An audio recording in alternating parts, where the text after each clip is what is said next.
Elena Rossi never imagined her last night of freedom would come at 22, dragged through marble corridors in a stolen evening gown while men in tailored suits appraised her like livestock. Her father's debts had a price, and she was it. In an underground auction beneath Monaco's glittering surface, she became Lot 47, displayed under harsh lights while voices shouted numbers that made her stomach turn. Then silence fell. A man entered the room, and every predator inside suddenly looked like prey. Dominic Varela didn't need to shout his bid. He simply claimed what he wanted. Her. If you're watching, hit that like button and drop a comment with your city. I want to see how far Elena's story travels. Now, let me take you back to where it all began. Turit. The bookstore smelled like old paper and coffee, the kind of place where Elena Rossi felt safest. She sat in the corner near the philosophy section, sketching in the margins of her literature notes, a habit Professor Marchetti hated but never quite managed to break her of. Outside the window, Milan moved with its usual rhythm, scooters weaving through traffic, tourists photographing the Duomo, businessmen shouting into phones. Everything was ordinary. Everything was safe. Her phone buzzed. Papa's name lit up the screen. "Hey," she said, tucking a strand of dark hair behind her ear. "I'm at—" Elena. Her father's voice cracked, not the usual warmth, something broken underneath. "Elena, I need you to listen very carefully." The book in her lap suddenly felt heavier. "What's wrong?" "I need you to go home. Pack a bag. Not much. Just clothes for a few days. Can you do that for me?" "Papa, you're scaring me." I know, sweetheart, but I need you to trust me. Go home." "Pack! Wait for me there. Don't answer the door for anyone. Don't—" His voice broke completely. "I'm so sorry." The line went dead.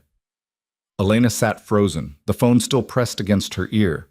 Around her, people browsed shelves, debated translations, lived normal lives. Her hands started shaking. She gathered her things, notebook, pens, the cheap canvas bag she'd carried since freshman year. Her mind kept circling back to the tone in her father's voice. Not anger, not frustration, terror. The walk home took 15 minutes. She counted every step, trying to outpace the dread building in her chest. Their apartment sat above a tailor's shop in a neighborhood that had seen better decades. Elena climbed the narrow stairs, her key already in hand. Inside, everything looked the same. The worn sofa, her father's reading glasses on the coffee table, the framed photo of her mother who'd died when Elena was 7. She packed like he'd asked. Jeans, sweaters, her favorite books. It felt absurd, like preparing for a trip she hadn't planned and didn't want to take. Then she waited. 6 o'clock became 7. 7 became 8. The tailor downstairs closed shop, the metal grate rattling down with finality. Elena made tea she didn't drink, tried to read, checked her phone every 30 seconds. At 9:15, footsteps echoed in the stairwell. "Papa?" The door opened. Her father stepped inside and Elena's breath caught. Giovanni Rossi looked like he'd aged a decade in the hours since she'd seen him that morning. His suit, usually pristine, a point of pride for a man who'd built his small import business from nothing, was wrinkled, the collar dark with sweat. But it was his eyes that made her stomach drop. They held the kind of emptiness that came after all the fighting was done. "Papa, what happened?" He closed the door, locked it, then turned to face her, and she saw his hands were shaking worse than hers. "I made mistakes," he said quietly. "Bad ones. For years I've been making them, and I—" He stopped, started again. "There are people, dangerous people. I owed them money, and when I couldn't pay, I borrowed more from someone else to cover it, and— How much?" "Elena, how much do you owe?" The number he said made the room tilt. "That's not possible," Elena whispered. "We don't have that kind of money. We've never had—" "I know. Then how were you ever going to—" The answer hit her before he could speak. She saw it in his face, in the way he couldn't quite meet her eyes. "No," she said. "No, Papa. Whatever you're thinking." "They gave me an option." His voice was barely audible. "One option, to settle everything." Elena backed away until her legs hit the sofa. "What kind of option?" "There's a man. Someone who buys—" He couldn't finish. Buys what? But she knew. He pays debts in exchange for... Giovanni's face crumpled. They want you, Elena. In 3 days, they're coming for you. And if you're not, they'll kill us both anyway. The floor seemed to fall away beneath her feet. You told them yes. It wasn't a question. I had no choice. There's always a choice. Elena's voice cracked into something sharp and jagged. You could have told me. We could have run. They would have found us. These aren't men you run from. These are the kind of men who own judges and politicians, who make people disappear. So instead you sold me. The words hung between them like poison. Giovanni sank into a chair, his face in his hands. I thought I could fix it. All these years I kept thinking I'd find a way. One more deal, one more loan. But it kept getting worse, and now... His shoulders shook. You're my daughter, my only family, and I've destroyed you. Elena wanted to scream, to throw things, to shake him until he took it back, fixed it, made it not real. Instead, she heard herself ask, who is he? The man who's buying me? I don't know his name. They just said he's connected, very connected, that he'll pay what I owe if they bring you to Monaco. Monaco. There's an auction, private, for men who... He couldn't say it. Elena's legs gave out. She sat hard on the sofa, her mind racing through impossible calculations. 3 days. She had 3 days to run, hide, disappear. But where? How? She had 200 euros in her bank account and a student ID. No passport. Her father kept it locked in his desk drawer, had always promised to give it to her when she needed it. Another lie. Another trap. I could go to the police, she said, but even as the words left her mouth, she knew how stupid they sounded. Elena, these people, they own the police. The ones they don't own, they frighten. And if you run, if you make this harder... He looked at her with bottomless despair. They'll make you wish you hadn't. The next 3 days passed like a nightmare in slow motion. Elena tried to run anyway. On the second day, she made it as far as the train station before 2 men in expensive suits appeared on either side of her. They didn't touch her, didn't say a word, just stood there, close enough that she could smell their cologne, until she turned around and walked back to the apartment. Her father wept when she came home. I'm sorry. I'm so sorry. Stop saying that, Elena told him. It doesn't help. On the 3rd day, they came for her at sunset. 3 men this time. One of them carried a garment bag and a small cosmetics case. The second held an envelope, which he handed to Giovanni without speaking. The third, the one who seemed to be in charge, looked at Elena with the flat professional assessment of someone evaluating merchandise. You're shorter than the photo suggested, he said in accented Italian, but that's manageable. Come. I need to... Elena looked at her father, who stood frozen by the door, the envelope clutched in both hands. You need to come now, the man said, or this becomes unpleasant. Elena had imagined this moment 1,000 times in the last 72 hours. In some versions, she fought, screamed, made them drag her out. In others, she crumpled, begged, fell apart completely. But standing there in the apartment that had been her whole world, looking at the father who'd raised her and ruined her in the same breath, she felt something unexpected settle over her. Numbness. Okay, she heard herself say. Let me get my bag. You won't need it. Everything has been provided. The one with the garment bag stepped forward. The bathroom. You'll change there. Elena took the bag, walked to the small bathroom she'd used her entire life, locked the door even though she knew it was pointless. Inside the bag was a dress, deep emerald silk, designer label, worth more than every piece of clothing she owned combined. The cosmetics case held makeup she didn't know how to apply properly, and shoes that fit perfectly but looked designed for someone else's life. She changed, looked at herself in the mirror, and barely recognized the woman staring back. The dress clung in ways that made her feel exposed, vulnerable, priced. When she emerged, the men nodded approval. Better, the leader said. The car is waiting. Can I... Elena looked at her father one more time. Can I say goodbye? You already have.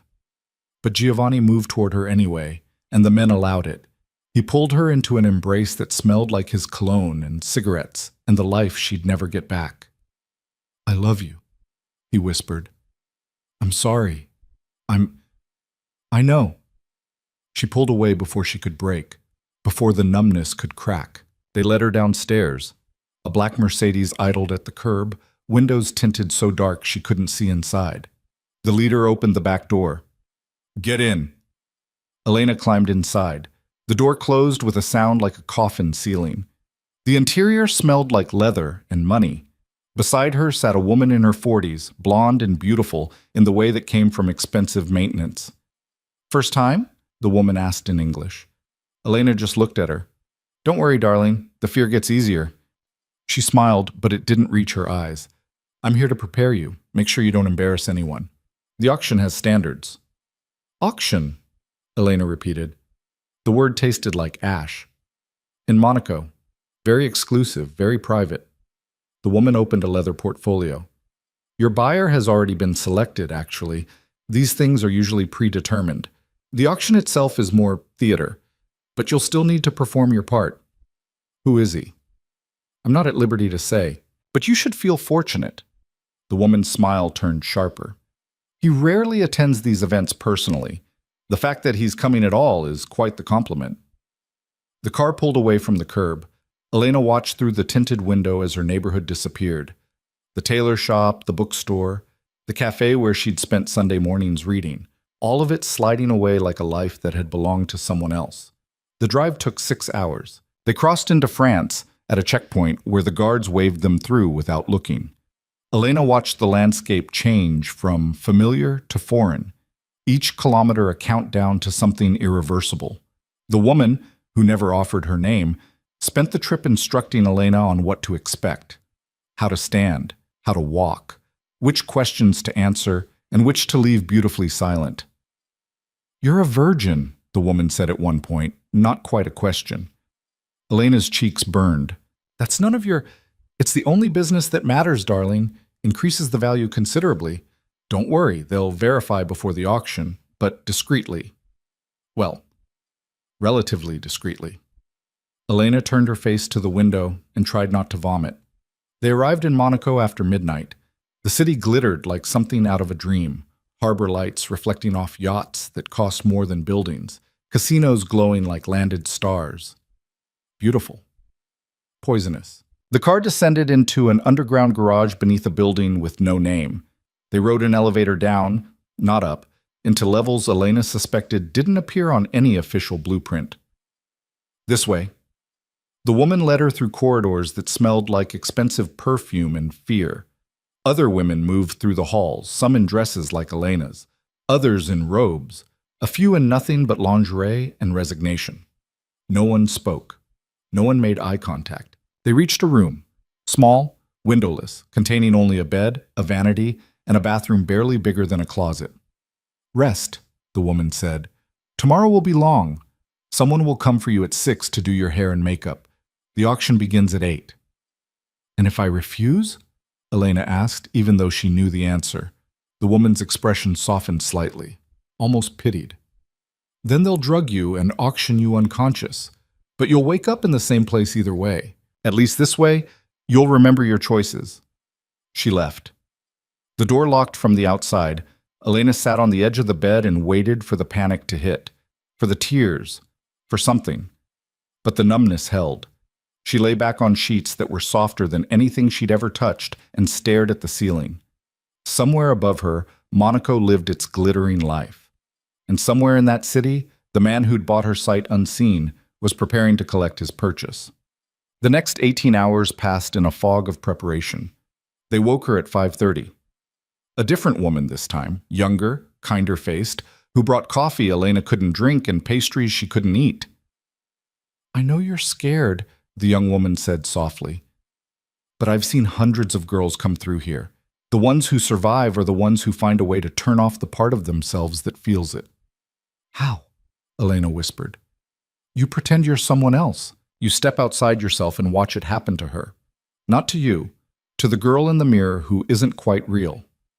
At 6, the beauticians arrived.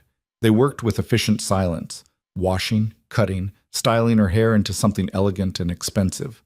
The makeup took an hour. When they finished, Elena looked at her reflection and saw exactly what the young woman had described. A stranger. Beautiful, polished, and utterly hollow. At 7:30, they brought a new dress. This one was white, designer, strapless, fitted like it had been made specifically for her body. It probably had been. Time, someone said.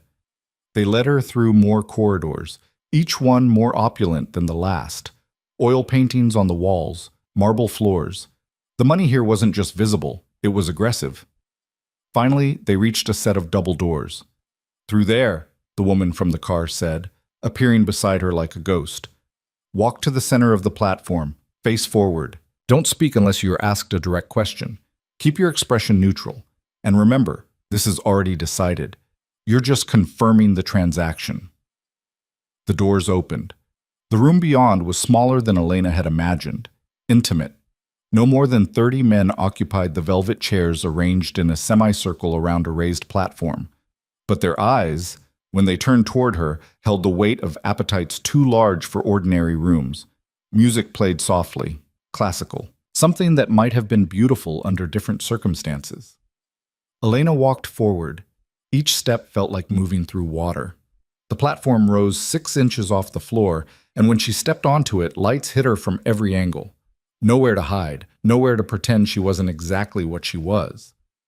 A man in a tuxedo stood beside the platform with a tablet. Lot 47, he announced in French-accented English. 22 years old, university educated, verified status, opening bid, 2 million euros.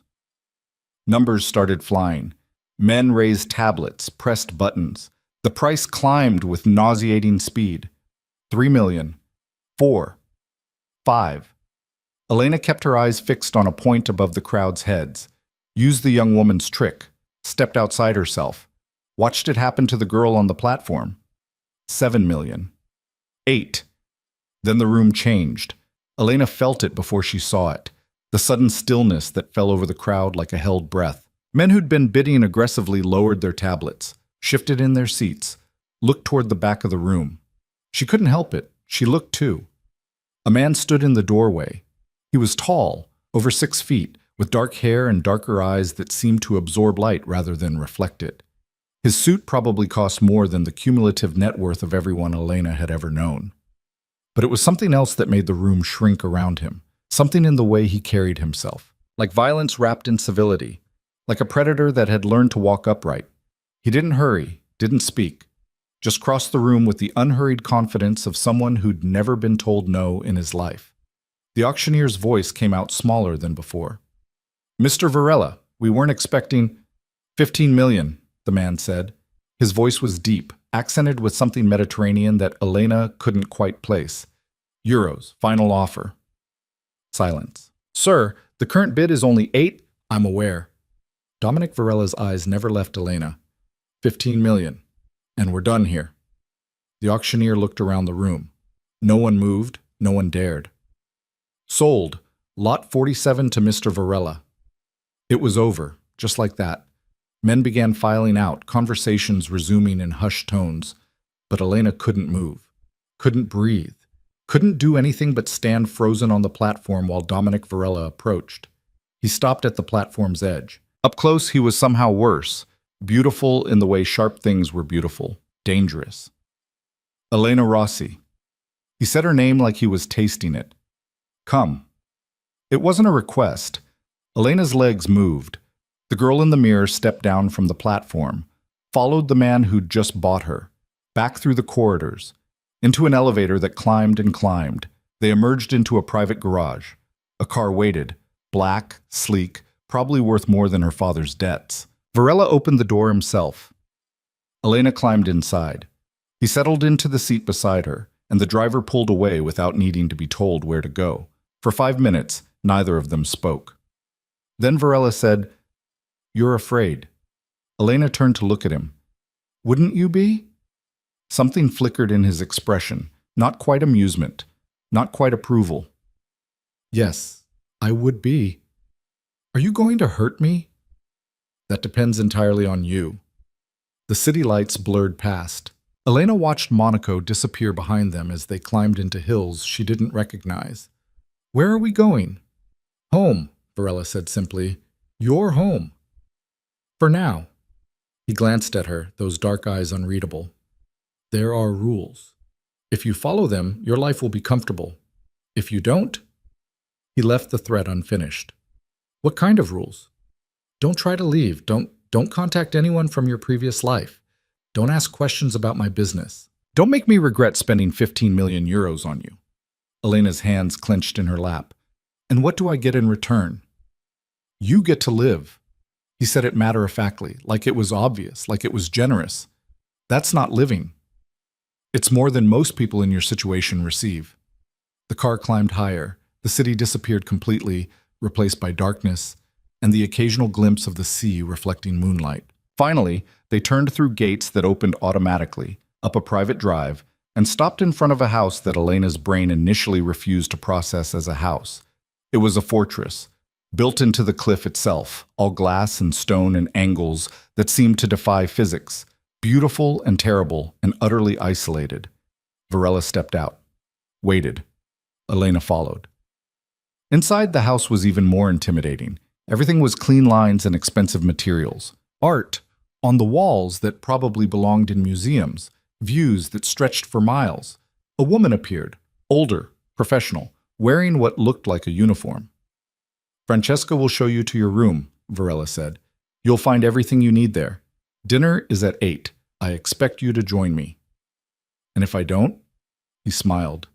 It didn't reach his eyes. "Then you'll discover how quickly comfort can be revoked." He disappeared down a hallway, leaving Elena with the woman named Francesca. "This way, miss." Elena followed her up a staircase, down another corridor. The woman opened a door to reveal a bedroom that was bigger than Elena's entire apartment had been. Floor-to-ceiling windows, a bed that could sleep 4. A bathroom with a tub carved from marble. "Your clothes are in the closet," Francesca said. "Mr. Varela had everything selected based on your measurements. If you need anything, there's a phone by the bed. Dial 0. She left before Elena could ask any of the 1,000 questions crowding her throat.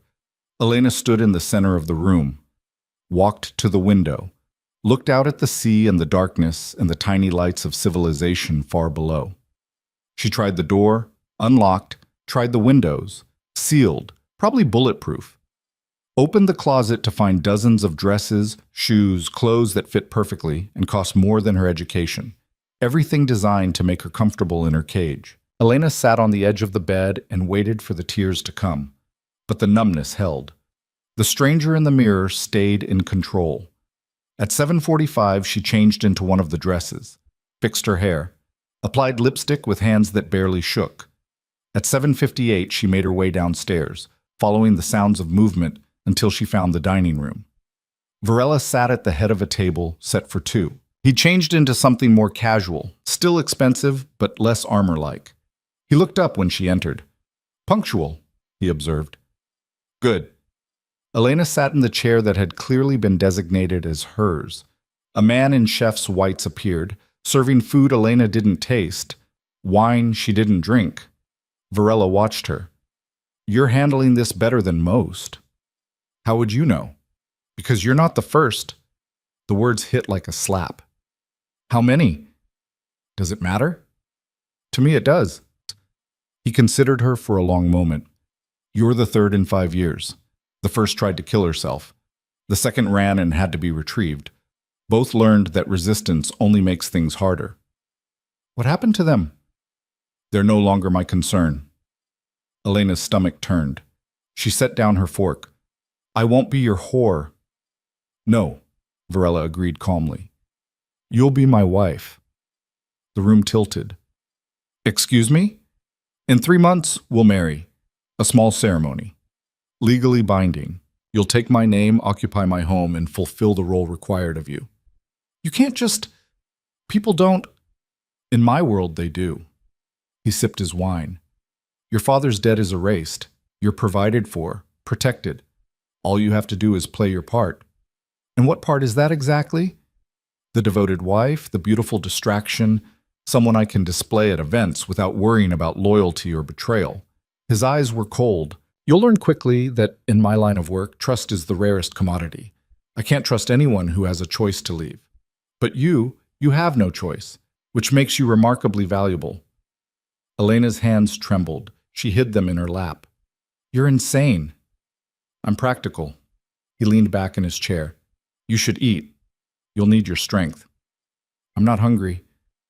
Eat anyway. It wasn't a suggestion. Elena picked up her fork, forced down food that tasted like nothing.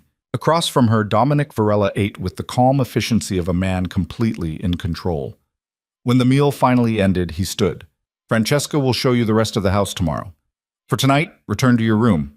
The door will remain unlocked, but I wouldn't recommend exploring on your own. The house has security measures that don't discriminate between intruders and residents who wander into the wrong spaces. Elena rose on shaking legs. Is that all? For now. He paused. One more thing. In case you're considering doing something dramatic, running, harming yourself, making a scene, understand that your father's safety depends on your cooperation. He's being watched. Any misstep from you, and the debt comes back into play. With interest. He walked away before she could respond. Elena made her way back to her room, locked the door, even though she knew it was meaningless. Changed into the silk nightgown someone had left folded on the bed. She lay in the darkness and listened to the sea. And finally, the numbness cracked. Elena curled onto her side and wept until she had nothing left. For her old life, for her father's betrayal, for the girl she'd been that morning in the bookstore, sketching in margins and believing the world was safe. That girl was gone. In her place was something new, something that would have to learn how to survive in a world of monsters, starting with the one who'd just bought her. Morning came too early and too bright. Sunlight poured through the massive windows, turning the bedroom into something that belonged in a magazine spread. Elena had barely slept. Every time she'd closed her eyes, she saw the auction room, heard the numbers climbing, felt Dominic Varela's gaze stripping away every pretense that she was still a person instead of property. She showered in the marble bathroom, using products that probably cost more than her monthly rent used to be. The hot water felt good, which made her angry. She didn't want anything here to feel good. Didn't want to find comfort in the cage, no matter how gilded. When she emerged, someone had been in her room. A breakfast tray sat on the small table by the window. Coffee, fruit, pastries that smelled like they'd been baked an hour ago. A note in elegant handwriting. Francesca will come for you at 10 o'clock. Dress casually. DV. Elena checked her phone. 7:30. She'd lost track that she even had it until now, had barely thought about it in the chaos of the last few days. She picked it up with shaking hands, unlocked it, and stared at the screen. No service. Of course. She tried anyway, pulled up her father's number, hit call. Nothing, not even a busy signal, just silence. The house is equipped with signal jammers. Elena spun around. Varela stood in her doorway dressed in dark slacks and a white shirt with the sleeves rolled to his elbows. Casual for him probably meant $1,000 fabric. You can't just walk in here, Elena said, hating how her voice shook. It's my house. I can walk anywhere I please. He stepped inside and she fought the instinct to back away. But if it makes you feel better, I'll knock next time. It would make me feel better if you stayed out entirely. Not an option. He glanced at the phone in her hand. That's useless here, but I'm not cruel. If you want to contact your father, you can. Supervised, once a week, to let him know you're alive and well treated. Well treated, Elena repeated. You bought me. I paid your father's debts, saved both your lives. The fact that I expect something in return doesn't make me the villain you want me to be. Then what does it make you? Varela's expression didn't change. Pragmatic. Eat your breakfast. Francesca will be here soon. He left before she could throw something at him. Elena forced down the food because refusing felt like giving him power she couldn't afford to surrender. At exactly 10 o'clock, Francesca knocked. The older woman's face was professionally neutral, kind enough not to be cruel, distant enough not to be a friend. Good morning, Miss Rosie. I'm to show you the house and grounds. It's just Elena, she said quietly. Miss Rossi makes me feel like I'm someone important. Something flickered in Francesca's eyes. Sympathy, maybe. This way, Elena. The tour took 2 hours. The house was massive. 8 bedrooms, 10 bathrooms, a library that made Elena's chest ache, a kitchen that could service a restaurant, a gym, a pool that seemed to spill directly into the ocean. Every room was beautiful. Every room was a reminder of the wealth and power that had bought her. Mr. Varela works from the East Wing, Francesca explained as they walked past a hallway Elena hadn't seen the night before.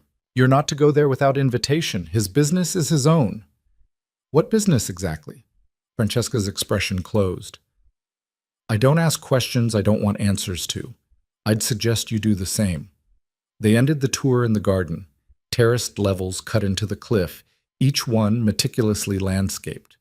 Flowers Elena couldn't name, trees that probably cost more than cars, and beyond it all, the sea stretching to infinity. The property is fully secured, Francesca continued. Cameras, motion sensors, guards patrolling the perimeter. For your protection, of course. Of course, Elena echoed. Not to keep me trapped or anything. Francesca looked at her directly for the first time. I've worked for Mr. Varela for 8 years. I've seen many things, some of them difficult, but I've also seen that he values loyalty and obedience. If you can give him those things, your life here won't be unbearable. And if I can't? The older woman's silence was answer enough. That afternoon, Elena found herself alone for the first time since arriving. She wandered through the house like a ghost, running her fingers along expensive furniture, looking at art she didn't understand, searching for something that felt real. She ended up in the library. Floor-to-ceiling shelves packed with books in multiple languages. A ladder on rails for reaching the higher shelves. Reading chairs positioned near windows with impossible views. Elena pulled down a random book. Dante, in the original Italian. She'd read it in translation for a class last semester, a lifetime ago. You read Italian? She didn't jump this time. Varela's voice was becoming depressingly familiar. I'm studying literature, Elena said without turning around. It's required. Studied, he corrected. Past tense. She turned to face him. What? You're not going back to university. I thought that was obvious. The book slipped from her hands. She caught it before it hit the floor. You can't just... I'm in the middle of my degree. I have exams in 3 weeks. I have... Had, Varela interrupted. You had exams. You had a degree program. Now you have this. He gestured at the library, the house, the life he'd constructed around her. I think the trade-off is fair. Fair? Elena's voice rose. You think ripping me away from everything I've worked for is fair? I think it's necessary. He moved closer, and Elena held her ground through sheer stubbornness. The woman I marry can't be some university student with friends and professors who'll ask questions. She needs to be mine, completely. No divided loyalties, no outside attachments. I'm not a thing you can just erase and rebuild. No, he agreed. You're a problem I'm solving. There's a difference. Elena wanted to hit him, wanted to scream. Instead, she asked, what if I refuse to marry you? Then your father dies, badly, and you'll spend the rest of your life wishing you'd made the other choice. He said it casually, like he was discussing the weather. I don't make threats I won't follow through on, Elena. The sooner you accept that, the easier this becomes. He left her standing there among the books, shaking with rage and helplessness. Days blurred together. Elena developed a routine because the alternative was going insane. She woke early, before Varela usually appeared. Ate breakfast in her room. Spent mornings in the library, reading anything she could find to keep her mind occupied. Afternoons in the garden, as far from the house as the property allowed. Evenings were the worst. Formal dinners where Varela watched her like she was a puzzle he was solving. Conversations that felt like interrogations disguised as small talk. Tell me about your mother, he said one night, a week into her captivity. Elena looked up from the food she'd been pushing around her plate. Why? Because I asked. She died when I was 7. Cancer. That's all you need to know. And your father raised you alone? He did his best. The words came out bitter. Or I thought he did. Turns out his best included selling me to cover his gambling debts. Varela's expression didn't change. He made choices. Poor ones. But he kept you fed, educated, safe for 15 years. That counts for something. Does it? Because from where I'm sitting, it counts for nothing. Anger is easier than grief, Varela observed. I understand the appeal, But at some point, you'll have to decide whether you want to spend the rest of your life furious at a man who can't fix what he's broken. Elena set down her fork. Don't pretend you understand anything about me. I understand more than you think. He leaned back in his chair. I understand what it's like to have your life decided by someone else's mistakes, to inherit debts you didn't create, to survive by becoming something you never wanted to be. Is that supposed to make us allies, partners in tragedy? It's supposed to make you realize I'm not doing this to be cruel. I'm doing it because in my world, survival requires control, and control requires insurance. You're my insurance. Against what? Against the people who'd use someone I care about to destroy me. He said it matter-of-factly. If I never care about anyone, they can't leverage that weakness. But a wife, a visible, public wife, gives the appearance of normalcy, of humanity. It makes my enemies underestimate me. And you, having no choice in the matter, can't betray me the way someone with options might. So I'm camouflage. Your strategy. He stood. Finish your dinner. Tomorrow we're going into Monaco. You need a new wardrobe. The clothes I provided are adequate, but we have events coming up. You'll need to look the part. What part? The woman I chose. He paused at the door. Wear something nice tomorrow. We leave at 10. The next morning, Elena found herself in the back of Varella's car again, descending from the fortress into the glittering trap of Monaco. The driver, a silent man named Marco, navigated through streets Elena didn't recognize toward boutiques that didn't display prices, because if you had to ask, you couldn't afford them. Varela walked beside her into the first shop like he owned it. Maybe he did. The staff certainly treated him that way. Immediate attention, private room, champagne. Elena didn't drink while assistants brought dress after dress for his approval. Try this one. Elena took the garment, deep blue, probably silk, definitely expensive. I'm not your doll. No, you're my fiancé. There's a difference. He settled into a chair with his phone. And my fiancé needs to look like she belongs at my side. Now try it on, or I'll have them do it for you. She tried it on, and the next one. And the 10 after that. Each time, Varela barely looked up before deciding yes or no with a single word. By the third boutique, Elena felt like she'd lost pieces of herself with every dress, like she was being rebuilt into someone else's vision. At the fourth stop, a jewelry store with security that looked military, Varela finally put away his phone and paid attention. We need rings, he told the jeweler. Engagement and wedding, classic, nothing too flashy. The man brought out trays of diamonds that caught the light like captured stars. Elena stared at them, feeling sick. Give me your hand, Varela said. No. He looked at her with something that might have been patience if it wasn't so cold. Elena, your hand. She extended it because fighting was exhausting and she was so tired. Varela took her hand in his skin warm, his grip firm but not painful, and slid ring after ring onto her finger, checking the fit, the look, the way the metal sat against her skin. This one, he decided finally, a platinum band with a single diamond. Beautiful, tasteful, absolutely wrong. I don't want it, Elena whispered. I don't care. He turned to the jeweler. We'll take this for engagement, for the wedding band, something that complements it. Simple, no stones. Excellent choice, Mr. Varela. Elena pulled her hand back the moment Varela released it. This is insane. You're planning a wedding for two people who don't even like each other. Like has nothing to do with it. He signed something the jeweler presented, probably a receipt with numbers Elena couldn't fathom. We'll pick these up next week, have them sized properly. Outside, the sunlight felt obscene, too bright for the Abend. Too cheerful for the moment, Elena's future crystallized into something irreversible. Lunch, Varela said, guiding her toward a restaurant that overlooked the harbor. More security, more staff treating him like royalty, more evidence that his world operated on rules Elena didn't understand. They sat at a table that probably required reservations months in advance. Varela ordered for both of them without asking what she wanted. You're angry, he observed. Brilliant deduction. It's wasted energy. Anger won't change anything. Elena leaned forward. Then what will? Because you keep telling me to accept this, to play along, to be grateful I'm alive. But you haven't given me a single reason to do anything except hate you. For For the first time since she'd met him, something shifted in Varela's expression. Not quite vulnerability, not quite regret, but something close. "You want honesty?" he asked quietly. "I want anything real."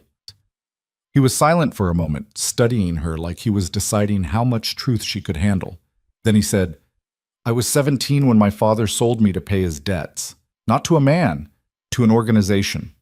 People who turned boys into soldiers and soldiers into monsters. I spent 8 years learning how to survive in a world where mercy was weakness and trust was suicide. By the time I bought my way out, I'd become exactly what they'd made me. And now I run an empire built on the same principles that nearly destroyed me." Elena's breath caught. "You were owned." "Yes, not in the same way you are. They didn't parade me on a stage or put me in pretty dresses. They put guns in my hands and targets in front of me and told me to prove I was worth keeping alive. So before you tell me I don't understand, consider that I understand better than you want me to." The food arrived. Neither of them touched it. "Then why?" Elena asked. "Why do this to someone else if you know what it feels like?" "Because I learned the most important lesson that world teaches. Power is the only thing that keeps you from being powerless. And you, Elena, are proof of my power. The fact that I can take someone's daughter, buy her like merchandise, and remake her into whatever I need her to be, that sends a message to everyone who might consider me a target. I'm a message. You're many things." He picked up his wine. "And you're learning what I learned, that survival sometimes means accepting the unacceptable." Elena's hands shook in her lap. "I won't become like you." "No," Varela agreed. "You'll become something else entirely. Something I haven't decided yet." They finished lunch in silence. The drive back to the fortress felt longer than it had that morning. Elena stared out the window and tried to find the version of herself that had existed before the auction, before Monaco, before she'd learned that people could be bought and sold like art or cars or stocks. She couldn't find her. That night, Elena stood at her bedroom window and watched the sea. The moon was full, turning the water silver. Beautiful. Indifferent to the violence happening on the cliffs above it. A knock at her door. "Come in," she said, assuming Francesca.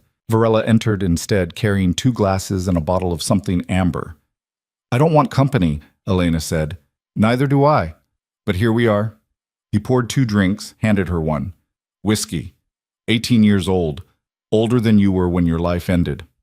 "Poetic?" "Factual." He moved to stand beside her at the window. "In 2 months we marry. In 6 months you'll appear at your first public event as my wife. In a year, if you've proven yourself trustworthy, some of the restrictions will ease. And if I haven't proven myself, then they'll tighten until you do." He sipped his drink. "I'm not a patient man, Elena, but I'm not unnecessarily cruel either. Give me what I need, and I'll give you a life.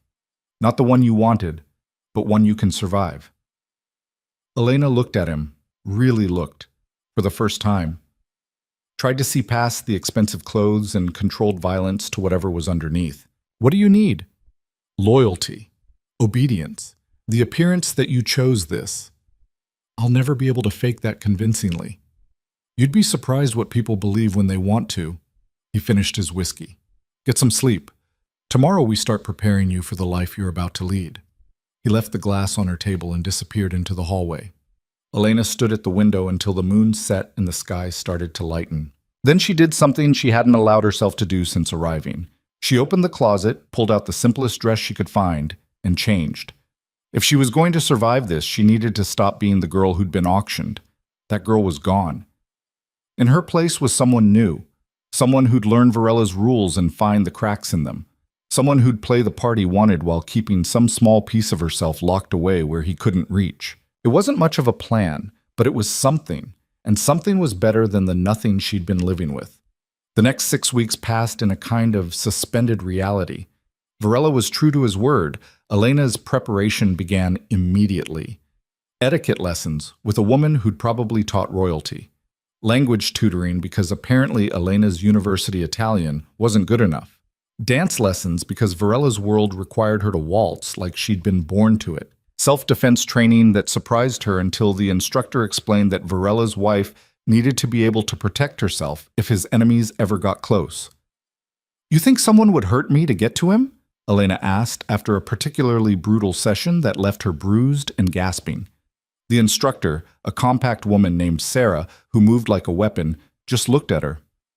In his world, they'd do worse than hurt you. They'd make you wish they had. Elena threw up in the bathroom afterward, then showed up for the next lesson. Varela watched her progress with the same clinical interest he applied to everything. Sometimes he sat in on her lessons, offering corrections or praise in equal measure. He never touched her, never pushed for anything beyond the role they were both performing. But his presence was constant, at meals, in passing, in the way he seemed to know everything she did, even when he wasn't there. "You're getting better," he said one evening as they sat through another formal dinner. 3 weeks until the wedding now. The dancing, especially. Your instructor says you're a natural. I'm a literature student who learned to fake it, Elena corrected. There's a difference. In my world, faking it well enough is the same as being real. He cut into his steak. Which reminds me, we need to discuss the wedding night. Elena's fork clattered against her plate. Excuse me? People will expect certain things. Evidence that the marriage is legitimate, real. I need you to understand what that means. Her throat closed. I understand perfectly. Do you? Varela set down his knife. Because I'm not interested in forcing you into my bed, Elena. Despite what you think of me, I'm not that kind of monster. But we do need to share a room, share a bed occasionally, maintain the illusion. Just the illusion. Yes, until or unless you decide otherwise. Elena stared at him. You're saying you'd wait? For me to want it? I'm saying I have no interest in a wife who's there because she has no choice. When I take you to bed, it will be because you've decided you want to be there. Until then, we maintain appearances. He resumed eating. Is that acceptable? It was the first choice he'd offered her, the first crack in the absolute control he wielded. Yes, Elena managed. Good. Then we won't discuss it again unless you bring it up. That night, Elena lay in bed and tried to process what had just happened. Varela had given her space, autonomy over her own body. It was such a small thing, such a basic human right, and yet it felt like a gift. She hated that it felt like a gift. 2 days before the wedding, Elena's father called. Francesca brought her a phone, landline supervised, exactly as Varela had promised. 5 minutes, the older woman said gently. Elena took the phone with shaking hand. Papa? Elena, thank God. Are you all right? Has he hurt you? The concern in his voice made her want to scream. I'm fine. Physically. I'm so sorry. I've been trying to find a way to fix this, to get you back, but they're watching me constantly, and there's nothing to fix. Elena's voice came out flat. I'm marrying him in 2 days. It's done. Silence. Then, marrying? Did you think he bought me for a different reason? She shouldn't say this, shouldn't twist the knife, but she couldn't stop. I'm becoming Mrs. Dominic Varela. You sold me, and now I'm making the best of it. Elena, please, I never meant. I know what you meant. You meant to save yourself, and you did. Congratulations. She closed her eyes. I have to go. Wait, are you safe there? The question broke something in her chest, because yes, strangely, she was safe. Fed, clothed, protected by a man who terrified her but hadn't harmed her. It would be easier if Varela were a simple monster, easier to hate him without complications. I'm as safe as I can be, she said finally. Don't call again, Papa. It's easier if I don't hear your voice. She hung up before he could respond. Francesca took the phone. You all right? No, but I will be. The wedding was small, intimate, exactly as Varela had promised.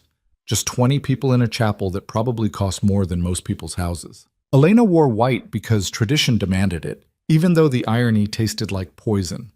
The dress was beautiful, lace and silk and everything a bride should want, and she felt like a corpse being dressed for viewing. Varela stood at the altar in a black suit that probably cost more than her education. He watched her walk down the aisle with an expression she couldn't read. Not love, not even affection, just assessment. The priest spoke words Elena didn't hear. She said, I do, when prompted, because what else could she say? Varela slid the platinum band onto her finger, the one they'd chosen in Monaco a lifetime ago, and she did the same for him, her hand steady through sheer force of will. "You may kiss the bride." Varela leaned in.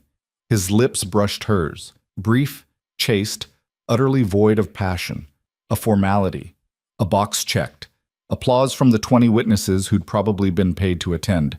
And just like that, Elena Rossi ceased to exist. In her place was Elena Varela, wife to a man she didn't know and couldn't escape.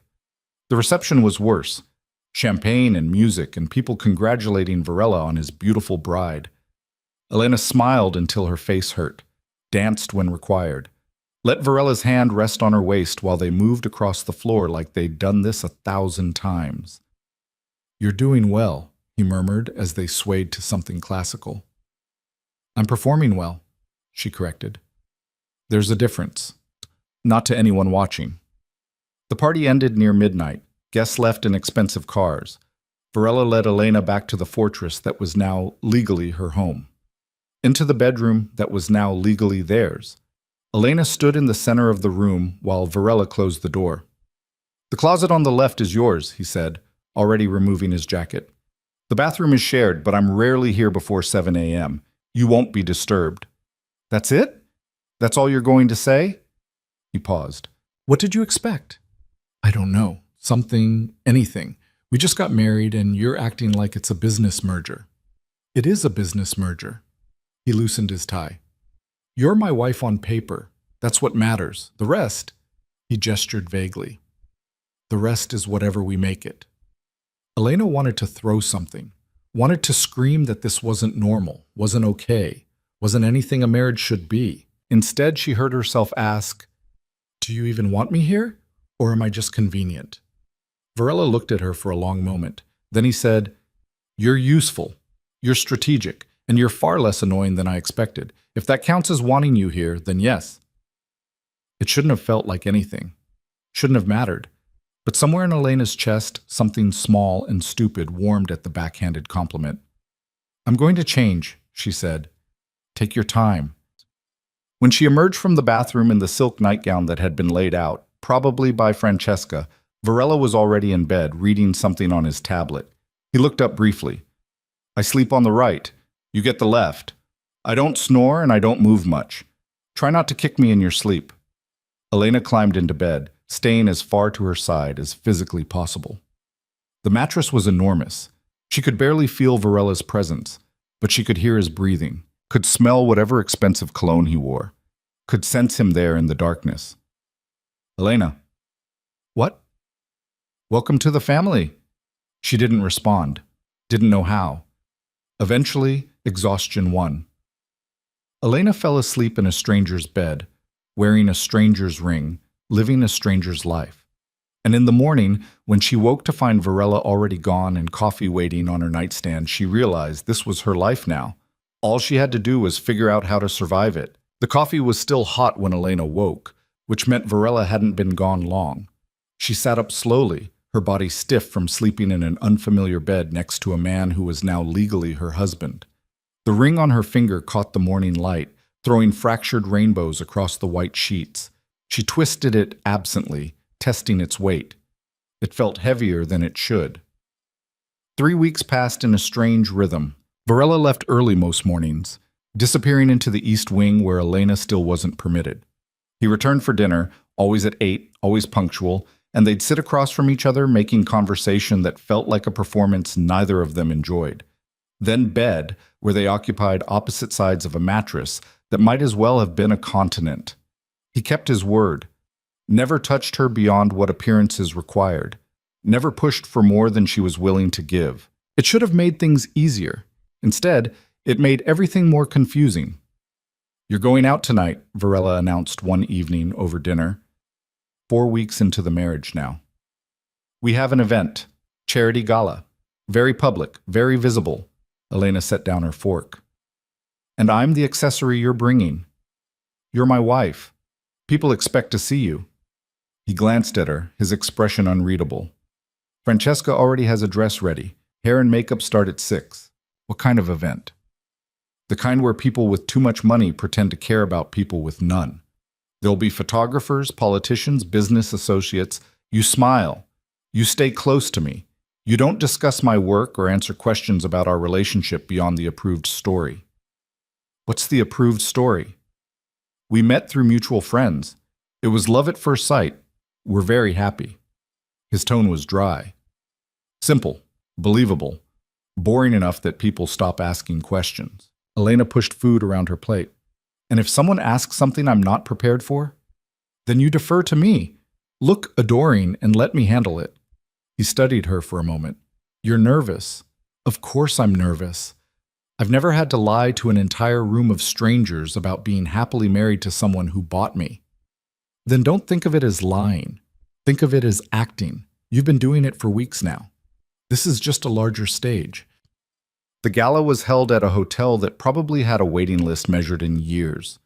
Elena wore emerald silk that clung in ways that made her self-conscious. Her hair swept up to expose her neck, diamonds at her throat that Varela had presented to her an hour before they left. In the car, he'd given her one final instruction. Stay within arm's reach. Don't wander.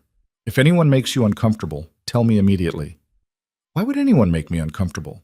I thought these were your people. Oh, these are people who smile while planning your destruction. There's a difference.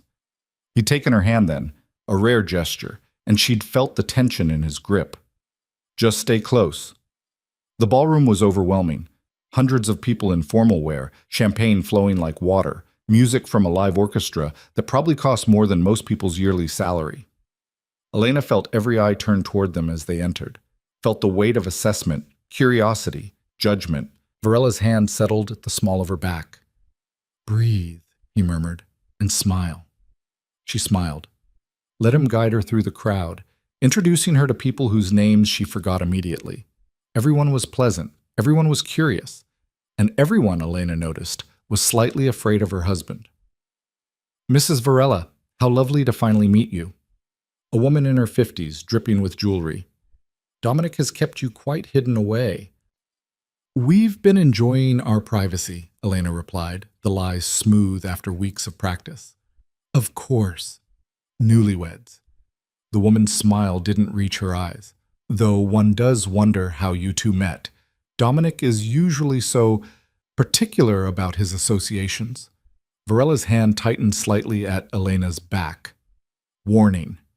Through friends, Elena said. The boring kind of story, I'm afraid. Nothing dramatic. How disappointing. I was hoping for something more romantic. Reality rarely lives up to expectations, Varela cut in smoothly. If you'll excuse us, I see someone I need to speak with. He steered Elena away before the woman could respond. You handled that well, he said quietly. She was testing me. They're all testing you, trying to figure out if you're a weakness they can exploit. His expression was hard. Don't give them anything to work with. The evening dragged. Elena smiled until her face ached, made small talk about nothing, danced with Varela when required, his hand firm at her waist, his movements precise and controlled. To anyone watching, they probably looked like exactly what they were pretending to be, a wealthy couple, comfortably in love, belonging to this world of excess and power. Then everything changed. Elena had excused herself to the restroom, needing 5 minutes away from the performance. She'd just finished washing her hands when two men entered, not the restroom, but the hallway outside. Their voices carried through the door. Ridiculous that he brought her here, like we don't all know what she is. Varela's got balls, I'll give him that, parading his purchased wife around like she's legitimate. Elena froze. She's pretty enough, but does he really think marrying her makes it legal? The girl's what? 22, 23? Probably doesn't even know what business he's really in. Better that way. Ignorant wives are compliant wives. Until they're not. My bet is 6 months before she tries to run. Then we'll see how merciful Dominic really is. The voices faded. Elena stood in the bathroom, her hands gripping the marble counter, her reflection showing someone who looked calm while everything inside her screamed. Purchased wife. They all knew. Of course they all knew. This whole evening, every smile, every conversation, every pretense of normalcy, it was all a joke everyone was in on except her. When she emerged, Varela was waiting in the hallway. He took one look at her face and his expression darkened. What happened? Nothing. I'm fine. You're a terrible liar when you're upset. What happened? Elena shook her head. Can we leave? Please. I can't. I need to get out of here. He studied her for 3 seconds, then, wait here. Varela disappeared back into the ballroom. 5 minutes later, he returned with her wrap and his expression set in stone. Let's go. In the car, Elena stared out the window while Monaco's lights blurred past. Varela didn't ask questions, didn't push, just let her sit in silence until they were back at the fortress and she was safe in the bedroom they shared. She was changing out of the dress when he spoke from the doorway. Tell me what happened. Why? You already know. Elena turned to face him, still in her slip, too angry to care about modesty. They all know, don't they? Every single person in that room knows exactly what I am, what you did, and they're all just fine with it, like it's normal, like buying people is just another Tuesday in your world. Varela's jaw tightened. What did you hear? Does it matter? Yes, it matters. Elena repeated the conversation word for word, watched his expression turn colder with each sentence. Names, he said when she finished. Did you recognize the voices? No, I didn't see them. But Dominic, she stopped. She'd never used his first name before. It felt strange on her tongue. They're right, aren't they? About all of it. I'm just your purchased wife playing dress-up. You're my wife, legal, binding. What they think about how we got here is irrelevant. It's not irrelevant to me, Elena's voice cracked. I stood there all night pretending to be something I'm not, and the whole time they were laughing at me. At us. At this joke of a marriage.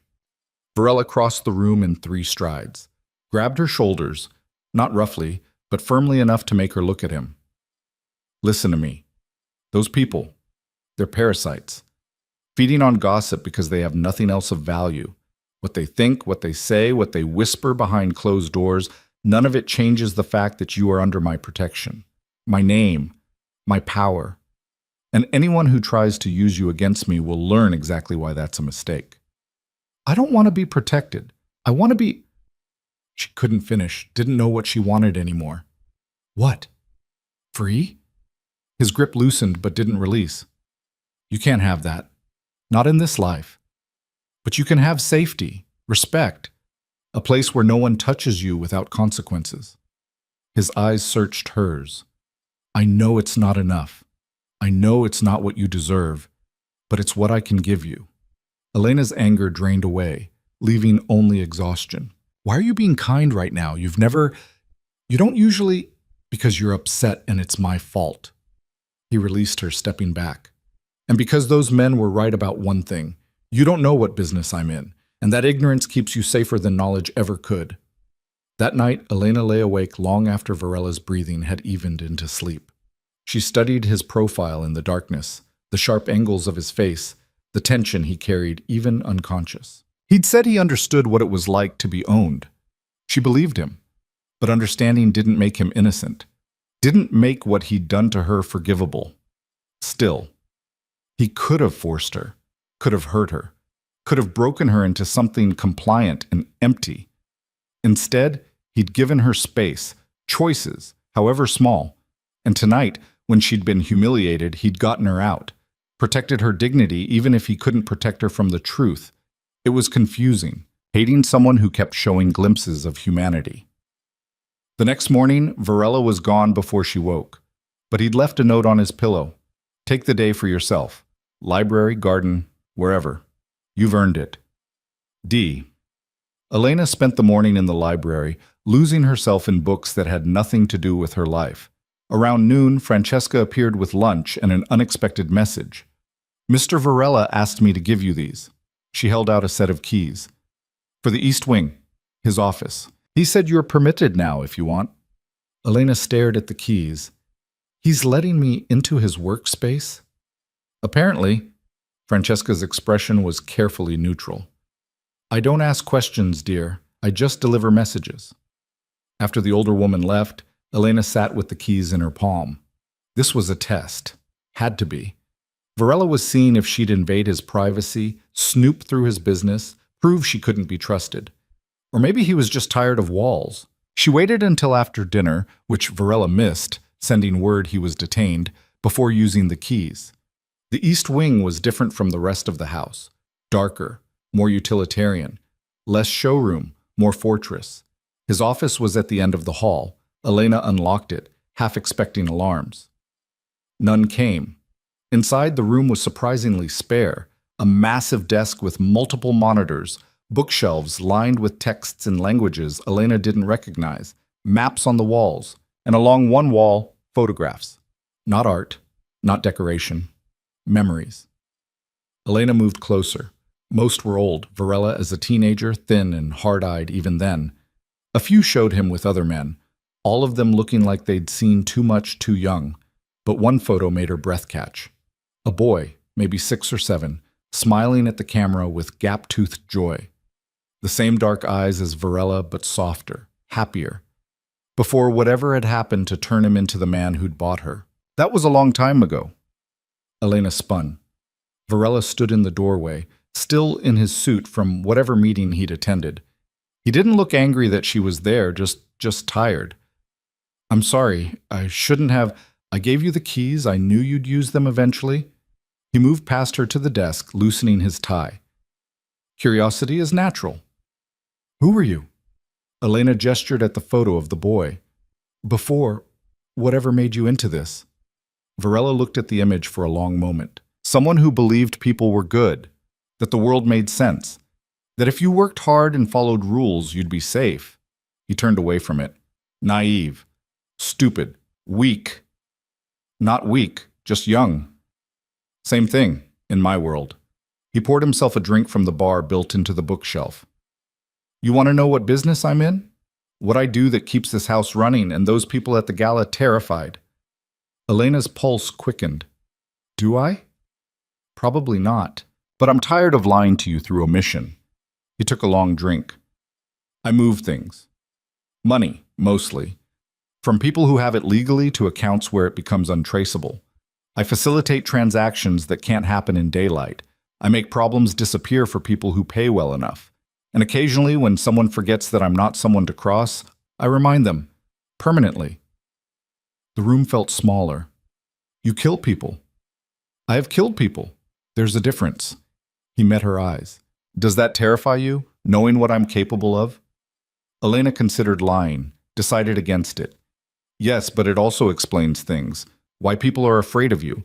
Why you need a wife no one can use against you. Why you think the only way to survive is through control. And now that you know? Now I know. She moved toward the door. Thank you for being honest, even if I wish you hadn't been. Elena. She stopped.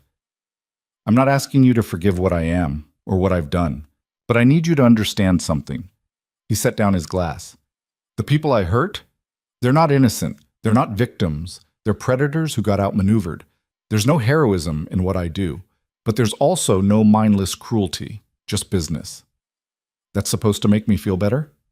It's supposed to help you sleep at night, knowing that the man in your bed isn't a monster, just someone who does monstrous things for reasons that make sense to him. Elena left the office without responding, but that night, when she lay down in their bed, she didn't move quite as far to her side. And when Varela joined her an hour later, neither of them mentioned it. Over the next 2 weeks, something shifted. Small changes, barely noticeable. Varela started eating breakfast with her instead of leaving before she woke, asked about what she was reading, showed her parts of the property she hadn't seen, a shooting range where he practiced, a greenhouse where Francesca grew herbs, a workshop where Marco built furniture in his spare time. I didn't realize you had hobbies, Elena said, watching Varela clean a handgun with practiced efficiency. I have skills. Not quite the same thing. He held the weapon up to the light, checking for imperfections. You should learn. How to shoot, I mean, just in case. In case of what? In case I'm not there and you need to protect yourself. The thought made her stomach turn. You really think someone would come after me?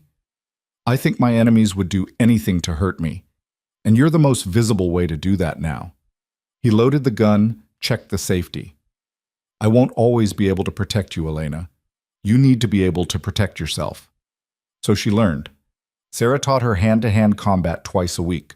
Varela himself taught her to shoot, his hand steady on hers as he adjusted her grip, his voice patient when she flinched at the recoil. Again, he'd say, stance wider, breathe, squeeze, don't pull. By the fourth lesson, she hit the target center mass 3 times in a row. Good, Varela said, and Elena hated how much his approval warmed her. 2 months into the marriage, Elena woke to find Varela still in bed. A rarity. He was awake, staring at the ceiling, tension radiating off him in waves. What's wrong? She asked. Nothing you need to worry about. That's not an answer. He turned his head to look at her. There's a problem, business-related. Someone decided to test whether I'm as dangerous as my reputation suggests. And? They'll regret it. He sat up, running a hand through his hair. I need to leave for a few days, maybe a week. Francesca and Marco will be here. Security stays the same. You'll be safe. Where are you going? It's better if you don't know. He stood, already mentally somewhere else. There's money in the safe in my office. The combination is your birthday. If something happens, don't. Elena cut him off. Don't say that. You'll come back. He looked at her strangely. You care if I do. The question caught her off guard. Did she? 3 months ago, she would have celebrated his death, would have seen it as freedom, but now, yes, she admitted quietly. I care. Something unreadable crossed his face. Then he nodded. I'll call when I can. He left that afternoon. The fortress felt emptier without him, which was absurd. Elena had spent most of her life not knowing Dominic Varela existed. His absence shouldn't matter, but it did. 3 days passed, then 4. No calls, no messages. Francesca maintained that everything was fine, but Elena saw the worry in the older woman's eyes. On the 5th day, Elena was in the library when she heard voices in the hallway. Not Francesca, not Marco. Strangers. She moved to the door, peering out carefully. 3 men in suits stood near the entrance to the east wing. One of them was arguing with Marco in rapid Italian. Doesn't matter if he's not here. We have business with his wife. Elena's blood went cold. Marco blocked their path. You need to leave, now. Or what? You'll shoot us? We both know you're not authorized to kill without Varela's direct order, and he's not here, is he? They knew Varela was gone, knew the security protocols. This wasn't random. Elena backed away from the door, her mind racing. The panic room. Varela had shown it to her the week before, hidden behind a bookshelf in their bedroom, accessible only by fingerprint. She could lock herself inside and call for help. She was halfway up the stairs when someone grabbed her arm. Going somewhere, Mrs. Varela? The man was young, mid-20s, with a smile that made her skin crawl. Behind him, she could hear sounds of a struggle. Marco shouting, something breaking. Let me go, Elena said, proud that her voice stayed steady. Can't do that. See, your husband owes some people, and you're the collateral. Training kicked in before thought did. Elena stomped down hard on his instep while driving her elbow into his solar plexus exactly like Sarah had taught her. The man's grip loosened. She ran, made it to the bedroom, slammed the door, locked it, knowing it wouldn't hold long, ran to the bookshelf, pressed her thumb to the scanner. The shelf swung open just as the bedroom door splintered behind her. Elena threw herself into the panic room, the door sealed with a hiss of hydraulics. Safe. She was safe. She fumbled for the phone on the wall, dialed the emergency number Varela had programmed. It rang once, twice. Elena? Varela's voice tense with something she'd never heard from him before. Fear. They're here. 3 men. They took Marco and they tried to Are you in the safe room? Yes. But Dominic, Marco, is alive. I can hear him on the security feed. Stay where you are. Don't open that door for anyone. I'm 10 minutes away. 10 minutes? You're here? I was already coming back. I felt... He stopped. Just stay safe. I'm coming. The line went dead. Elena sank to the floor of the panic room, her whole body shaking with adrenaline. She could hear voices outside, muffled by the reinforced walls. Threats, promises of what they'd do when they got the door open. Then gunfire. Elena covered her ears, pressing herself into the corner. More shots, shouting, a scream that cut off abruptly. Then silence. A knock on the door. Elena, it's me. You can come out. Varella's voice. But Elena had been trained well enough to be paranoid. Prove it, she called out. You asked me last week why I keep Dante in Italian instead of translation. I said because some things lose meaning when you make them easier to understand. You said that was pretentious. I said you were probably right. It was him. Elena opened the door. Varela stood there, blood spattered across his shirt, a gun still in his hand. Behind him, 2 bodies.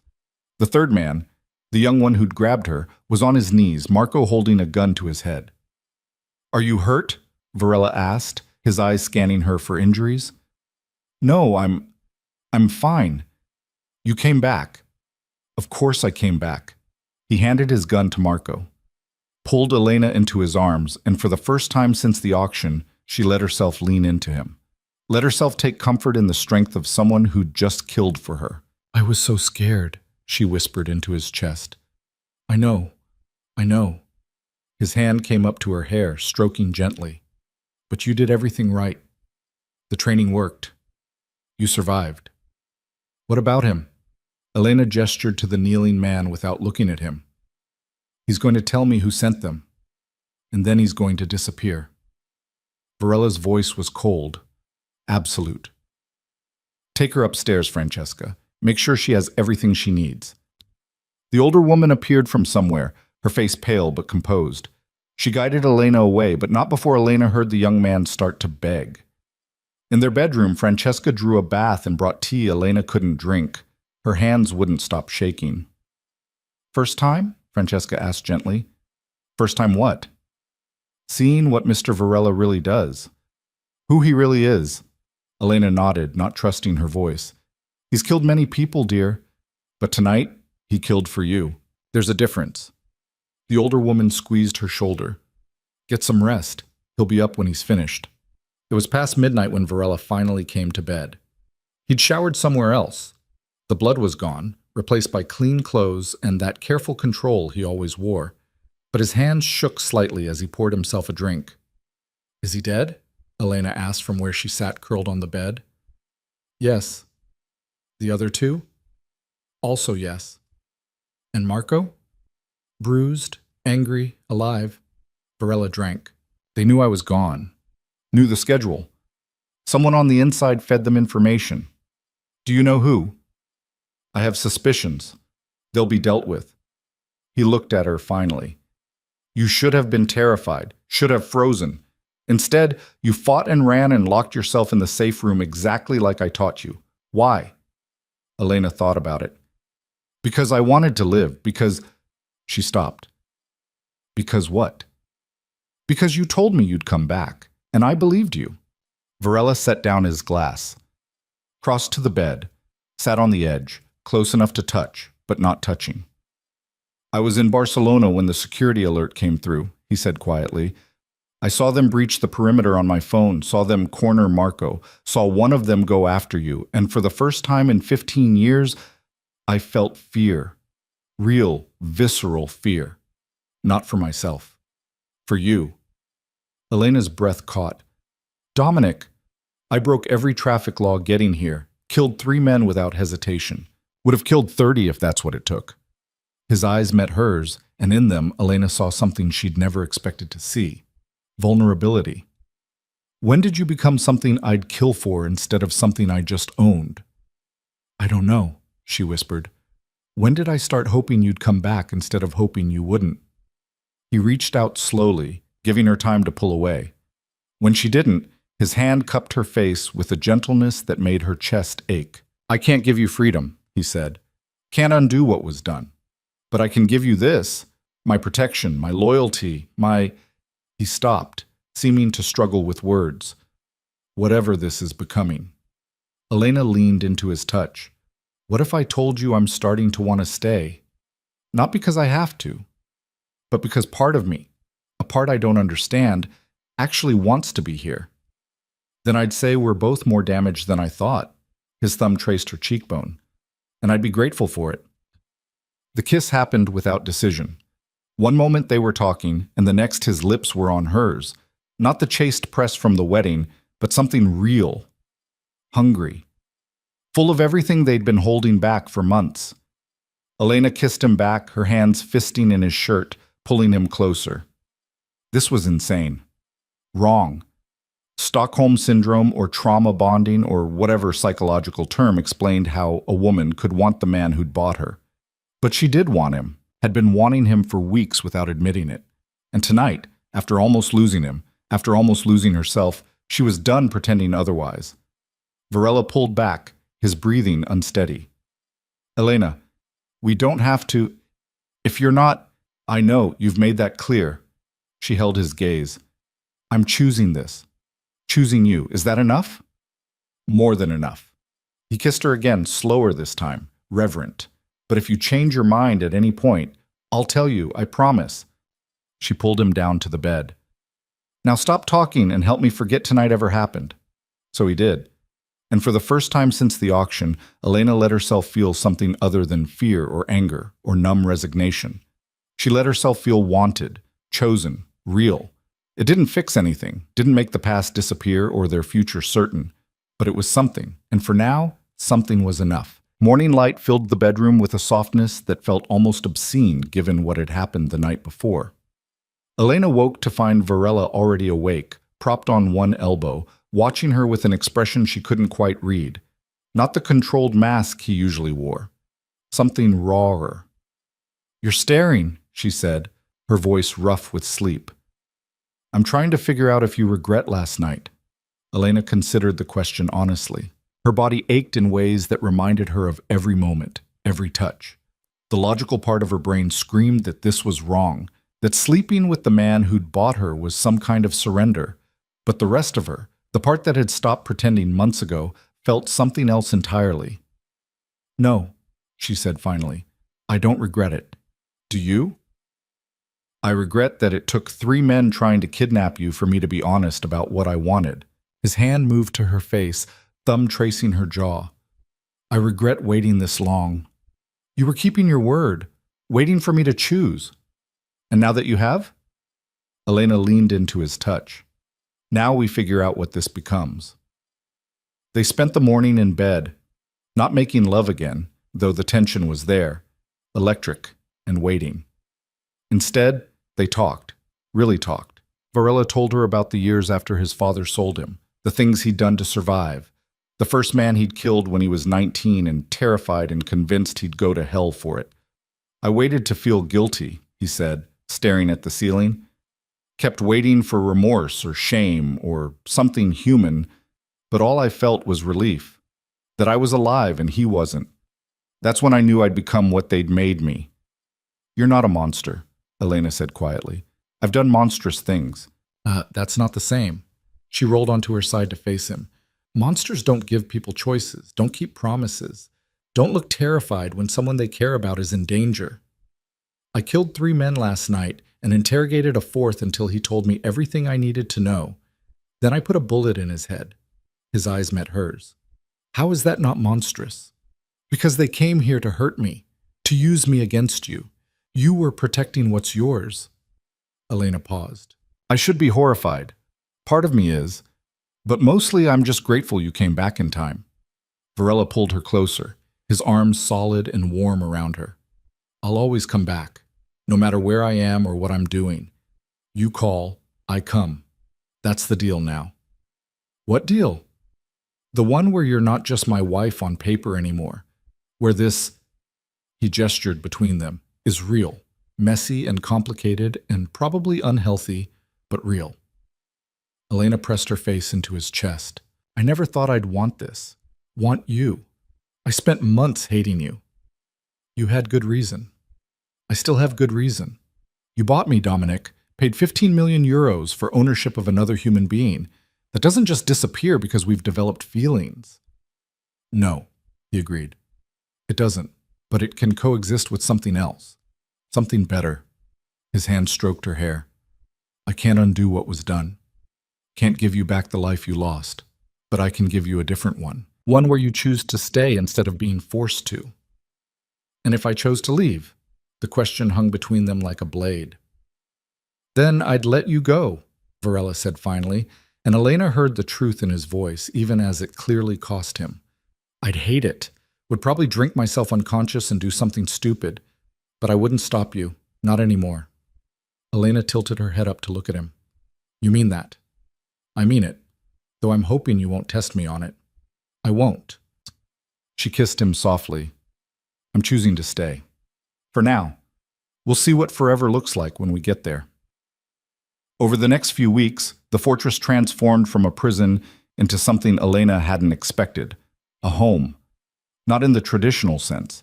She still couldn't leave without security, still had to check in with Varela about her movements, still lived in a world where violence was a phone call away. But the subtle shifts made all the difference. Varela started including her in decisions. What art to buy for the empty spaces? What menu Francesca should plan for the week? Whether to attend events or send regrets. Small things that gave Elena the illusion of partnership. You're manipulating me, she accused one evening as they reviewed invitations together. I'm giving you agency, he corrected. There's a difference. Is there? Or are you just making me complicit in this life so I feel too invested to leave? Varela set down the invitation he'd been reading. You want brutal honesty? Always. Yes, part of me hopes that giving you choices will make you want to stay. But mostly I'm doing it because watching you slowly come back to life after months of looking half dead is the best thing that's happened to me in years. He reached across the table for her hand. I like seeing you smile. Hearing you argue with me. Knowing that when I come home you'll be here because you want to be, not because guards are preventing you from running. Elena squeezed his fingers. You're getting soft. Dangerously so. He smiled, and the expression transformed his face into something almost boyish. My associates have noticed, apparently I'm less terrifying when I'm distracted by a wife I actually like. Poor you, losing your fearsome reputation. I'll survive, especially since I just executed 4 people last month for the security breach. Word spreads quickly when consequences are final. The casual mention of killing should have bothered Elena more than it did. Instead, she found herself asking, did you find out who gave them information? One of my accountants. He had debts. Made a deal with competitors to provide access schedules in exchange for payment. Varela's expression went cold. Marco found him 2 days after the attack. He didn't enjoy his last hours. I should feel something about that. Guilt or horror or... But you don't. No, I feel satisfied. Is that wrong? In most worlds, yes. In ours? He shrugged. It's survival. You're adapting to the rules that keep you alive. That night, Elena stood in front of the mirror while Francesca helped her into another formal gown. This one silver, cut low in the back, designed to make statements. Another gala, another performance. But this time felt different. You look happy, Francesca observed, adjusting the dress's shoulders. I look expensive. That too, but also happy.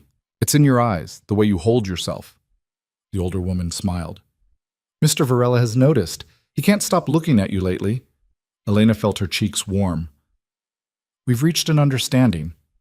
I'd call it more than understanding, dear, but we'll use your word if it makes you comfortable. Francesca stepped back, evaluating her work. There. Perfect. He won't be able to think straight all evening. She was right. When Elena descended the stairs to find Varela waiting in the foyer, his expression went slack for just a moment before the control snapped back into place. You're trying to kill me, he said, just trying to look the part. You're succeeding, devastatingly. He offered his arm. Ready to perform? Ready to stand beside you. There's a difference. This gala was smaller than the first. 50 people instead of hundreds, held in a private villa overlooking the coast. Elena recognized some faces from previous events. They recognized her too, but the assessment in their eyes had changed. Less mockery, more wariness. Word had spread about the attack, about Varela's response, about the fact that his purchased wife was now clearly his actual wife. Mrs. Varela, how lovely to see you again. The woman from the first gala, the one who'd asked invasive questions, her smile was more genuine this time, or at least more careful. And you, Elena replied smoothly, I hope you've been well. Quite. Though I must say marriage clearly agrees with you. You're positively glowing. Thank you. Dominic takes good care of me. I'm sure he does. The woman's eyes flicked to Varela, who stood close enough to hear every word. You're a lucky woman. I know, Elena said, and meant it. Later, dancing with Varela while a string quartet played something classical and beautiful, Elena felt the last pieces of her resistance crumble. What are you thinking? He asked, his hand warm at her waist. That this should feel wrong. That I should hate every second of being here, playing this role, pretending we're normal. But I don't hate it. I don't even mind it anymore. She looked up at him. When did that happen? Probably the same time I stopped seeing you as a strategic acquisition and started seeing you as someone I'd burn the world down for. That's dramatic. I'm a dramatic person. You'll get used to it. The song ended. Another began. They kept dancing. 3 days later, Elena woke feeling wrong. Not sick exactly, but off. Her body felt foreign, her stomach unsettled in a way that had nothing to do with food. She made it to the bathroom before vomiting, her body rejecting the breakfast she'd barely touched. Elena? Varela's voice through the door, concerned. I'm fine, just give me a minute. But it happened again the next morning, and the morning after that. By the 4th day, Francesca cornered her in the kitchen with knowing eyes and a knowing smile. How late are you, dear? Elena froze. What? Your cycle, when was your last one? The question hit like a physical blow. Elena's mind raced backward, counting days, counting weeks. She'd been so distracted by the attack, by Varela, by the shift in their relationship that she hadn't noticed. 6 weeks. Maybe 7? Oh, God, she whispered. Francesca squeezed her shoulder gently. There are tests in the upstairs bathroom, the cabinet under the sink. I keep them stocked for, well, just in case. Elena took 3 tests, all positive, all screaming the same impossible truth in clinical blue lines. She was pregnant. For 20 minutes, she sat on the bathroom floor, the tests lined up on the tile beside her like evidence at a crime scene. Her mind couldn't process it, couldn't move past the simple, overwhelming fact. There was a life growing inside her. Varela's child, a baby that hadn't asked to be born into this world of violence and moral ambiguity. Elena, Francesca said you were... Varela stopped in the doorway, taking in the scene, the tests, her face, the way she was hugging her knees like she could make herself small enough to disappear.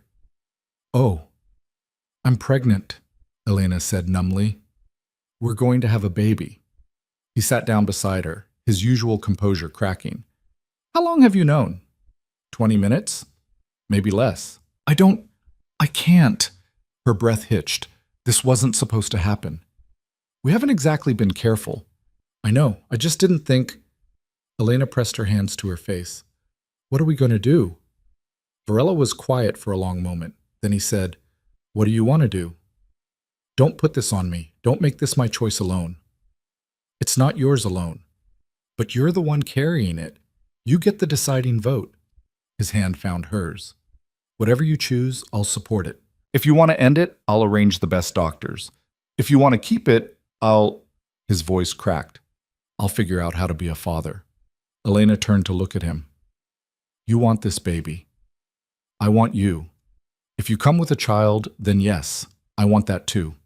He squeezed her hand. But more than that, I want you to want it. Not because you feel obligated or trapped. Because you actually want to bring a life into this world. Our world. Such as it is. It's a terrible world to bring a child into. It's the only one we have. Elena closed her eyes, trying to imagine it. A baby. Hers and Varela's. Growing up in this fortress, surrounded by security and secrets. Learning young that their father was someone people feared, that their mother had been bought like property, but also growing up loved, protected, given everything she and Varela had been denied in their own childhoods. I want to keep it, she heard herself say. I'm terrified and unprepared and have no idea how to be a mother, but I want this baby. Varela pulled her into his arms, and Elena felt him shaking. Thank you, he whispered into her hair. Thank you. For what? For choosing to stay. For choosing us. for giving me something I never thought I'd have. That evening, Varela canceled all his meetings. They sat in the garden while the sun set, Elena curled against him, his hand resting protectively over her still flat stomach. "We'll need to make changes," he said quietly. "The business, some of it needs to go. The riskier operations. The things that make me a target. You don't have to see—" "Yes, I do. I won't have our child grow up wondering if today's the day someone finally succeeds in killing their father." His jaw tightened. "I've been looking for a way out anyway. This just gives me the push I needed." "What will you do instead?" "Legitimize. Invest in legal ventures. Use the connections I've built for something that won't end with me in prison or dead." He looked down at her. "It won't be fast. Could take years.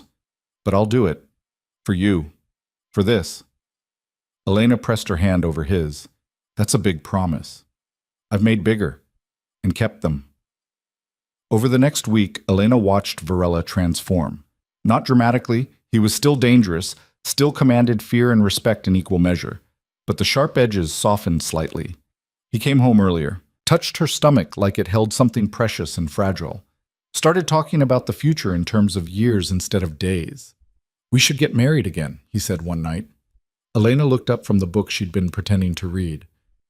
"We're already married." "We should do it properly, with your father there, with witnesses who aren't on my payroll. Make it real in a way that matters to you." "You think a ceremony will erase how we started?" "No, but it might add something worth remembering alongside it." He moved to sit beside her on the bed. "I want our child to grow up knowing their parents chose each other, eventually, in their own broken way. We are broken, aren't we?" "Completely." He kissed her temple. "But we're broken in ways that fit together." 2 months into the pregnancy, Elena started showing. Just a slight curve that could be mistaken for bloating, but she knew. Varela knew, and apparently so did everyone else at the next business dinner they attended. "Congratulations are in order, I hear," one of Varela's associates said, his eyes dropping meaningfully to Elena's stomach. "Thank you," Varela replied, his hand possessive at Elena's waist. "Didn't waste any time, did you? Marriage and a baby within 6 months, almost like you planned it." The implication hung in the air. Elena felt Varela tense beside her. "Almost like we're married and in love," she cut in smoothly. "Novel concept, I know, but we're making it work." The man laughed uncomfortably. "Of course. My apologies." Later in the car, Varela asked, "Does it bother you when they imply things?" "It used to. Now I just feel sorry for them. They can't imagine that someone might actually fall for you once they get past the terrifying exterior." "Have you fallen for me?" Elena thought about lying, decided against it. "Yes, somewhere between you killing for me and promising to rebuild your life for our child. It's inconvenient and probably psychologically unhealthy, but yes." "I fell for you at the auction," Varela admitted. "When you looked at me like you weren't impressed by the money or the power, like you saw through all of it to something worth hating. No one had looked at me that way in years, like I was human enough to disappoint. And now? Now you look at me like I'm human enough to love, which is infinitely more terrifying." That night, Elena woke to Varela's side of the bed empty. She found him in the nursery they'd started preparing, a room that had been storage, now painted soft gray with clouds on the ceiling and furniture that cost more than her father's apartment. He stood at the window, staring out at the sea. "Can't sleep?" she asked from the doorway. "I keep thinking about all the ways I could fail at this, at being a father, at keeping you both safe, at becoming someone worthy of the family I'm building." Elena moved to stand beside him. "You're already worthy, flawed and dangerous and morally questionable, but worthy. Your standards are alarmingly low. My standards are realistic. I'm not asking you to be perfect. Just present, just trying." She took his hand. "That's all any parent can do." "What if I'm too broken? What if I pass on all the damage and none of the strength?" "Then we'll deal with it together. Therapy exists for a reason." She smiled. "Besides, our child will have me. I'll balance out your intensity with literature and good sense." "Literature and good sense," Varela repeated, pulling her into his arms, "against a lifetime of violence and moral compromise. That seems fair?" 3 weeks later, everything changed again. Elena was in the library when Varela burst in, his face pale, his movements urgent. Pack a bag, just essentials. We need to leave. Now. What? Why? Someone leaked information about you, about the pregnancy. It's spreading through channels I can't control. His hands shook as he pulled her toward the stairs. My enemies now know the fastest way to destroy me. We need to get you somewhere safe until I can eliminate the threat. Dominic, you're scaring me. Good. You should be scared. There are people who'd kill you just to watch me suffer. People who'd take our child. He couldn't finish. They were halfway up the stairs when Elena heard it. A sound like thunder, but wrong. Too sharp. Too close. Explosion. The world tilted. Varela threw himself over her as debris rained down. Somewhere, alarms shrieked. Smoke filled the air, acrid and choking. Elena, are you hurt? She couldn't hear him properly. Her ears rang with a high-pitched whine that drowned everything else. But she could see his mouth moving, see the panic in his eyes. The baby, she managed. Is the baby? We need to move. Now. He pulled her up, supporting her weight. Can you walk? Elena nodded, though her legs felt like water. They stumbled through smoke and chaos, Varela's arm locked around her waist. Security was shouting. Marco appeared from somewhere, blood running down his face, gun in hand. East exit, he barked. Car's waiting. They made it to the garage, into a car that peeled out before Elena had even closed her door. She pressed both hands to her stomach, praying, begging the universe to let their child be okay. Where are we going? She asked, when she could speak again. Somewhere they won't think to look. Varela's jaw was set in stone. I have a place. Off the grid. No one knows about it except Marco. We'll be safe there. For how long? As long as it takes. He looked at her, and Elena saw murder in his eyes. I'm going to find everyone responsible for this. Everyone who knew. Everyone who helped. And I'm going to end them. Slowly. The safe house was 3 hours away, hidden in mountains Elena didn't recognize. Small. Sparse. Nothing like the fortress they'd left behind. Inside, Varela made her sit while he checked her over for injuries. His hands were gentle but thorough, looking for blood, for bruising, for any sign that the explosion had hurt her or the baby. I'm fine, Elena insisted. We're fine. You don't know that. I can feel it. The baby's okay. But Varela made calls anyway. Within an hour, a doctor arrived, someone he trusted, someone who asked no questions. The examination was brief but thorough. Heartbeat is strong, the doctor said, and Elena felt Varela sag with relief. No signs of trauma, but you'll need to take it easy for the next few days. No stress, plenty of rest. No stress? Elena repeated after the doctor left. In the middle of a war for our lives. Sure, I'll just relax. Varela pulled her into his arms. I'm sorry. I should have seen this coming. Should have protected you better. You saved us. You threw yourself over me without hesitation. Because losing you would end me. He pressed his face into her hair. Both of you. You're everything now. The only things that matter. That night, alone in a strange bed in a strange house, Elena felt fear catch up with her. The adrenaline faded, leaving only the crushing reality that someone had tried to kill her, that their child had been hours away from dying before ever being born. She cried for the first time since the auction. Great, heaving sobs that shook her whole body. Varela held her through it, stroking her hair, whispering promises in Italian that she only half understood. I'll fix this, he swore. I'll make them pay. And then I'll build you a life where you never have to be afraid again. I'm not afraid of dying, Elena said when she could speak. I'm afraid of our baby growing up without us, of them never knowing how hard we tried. They'll know, because we're going to survive this. All three of us.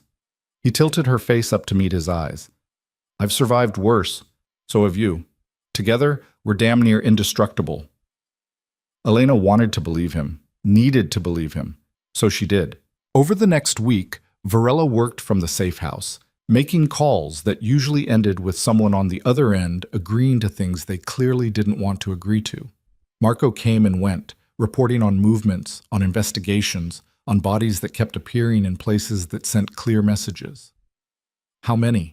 Elena asked one evening, watching Varela clean his gun at the kitchen table. How many what? How many people have you killed in the last week? He didn't lie to her. Never had.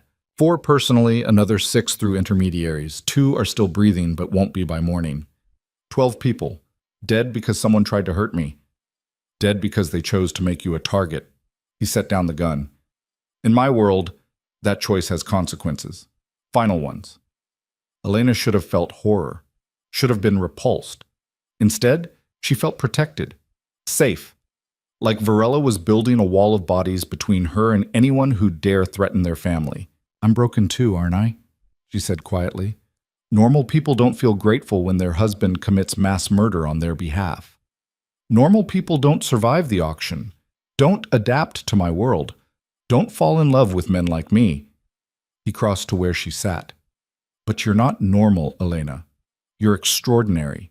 And our child is going to be raised by 2 extraordinary, deeply damaged people who love them more than anything. That's the pitch? We're traumatized but devoted? It's honest.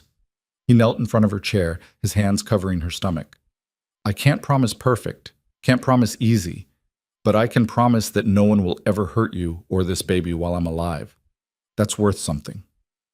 It's worth everything, Elena admitted. 2 weeks after the explosion, Varela finally let Elena return to the fortress, or what was left of it. The east wing was destroyed, her beautiful library reduced to ash and rubble. The bedroom they'd shared was structurally unsound, but the rest stood, defiant and scarred, but standing.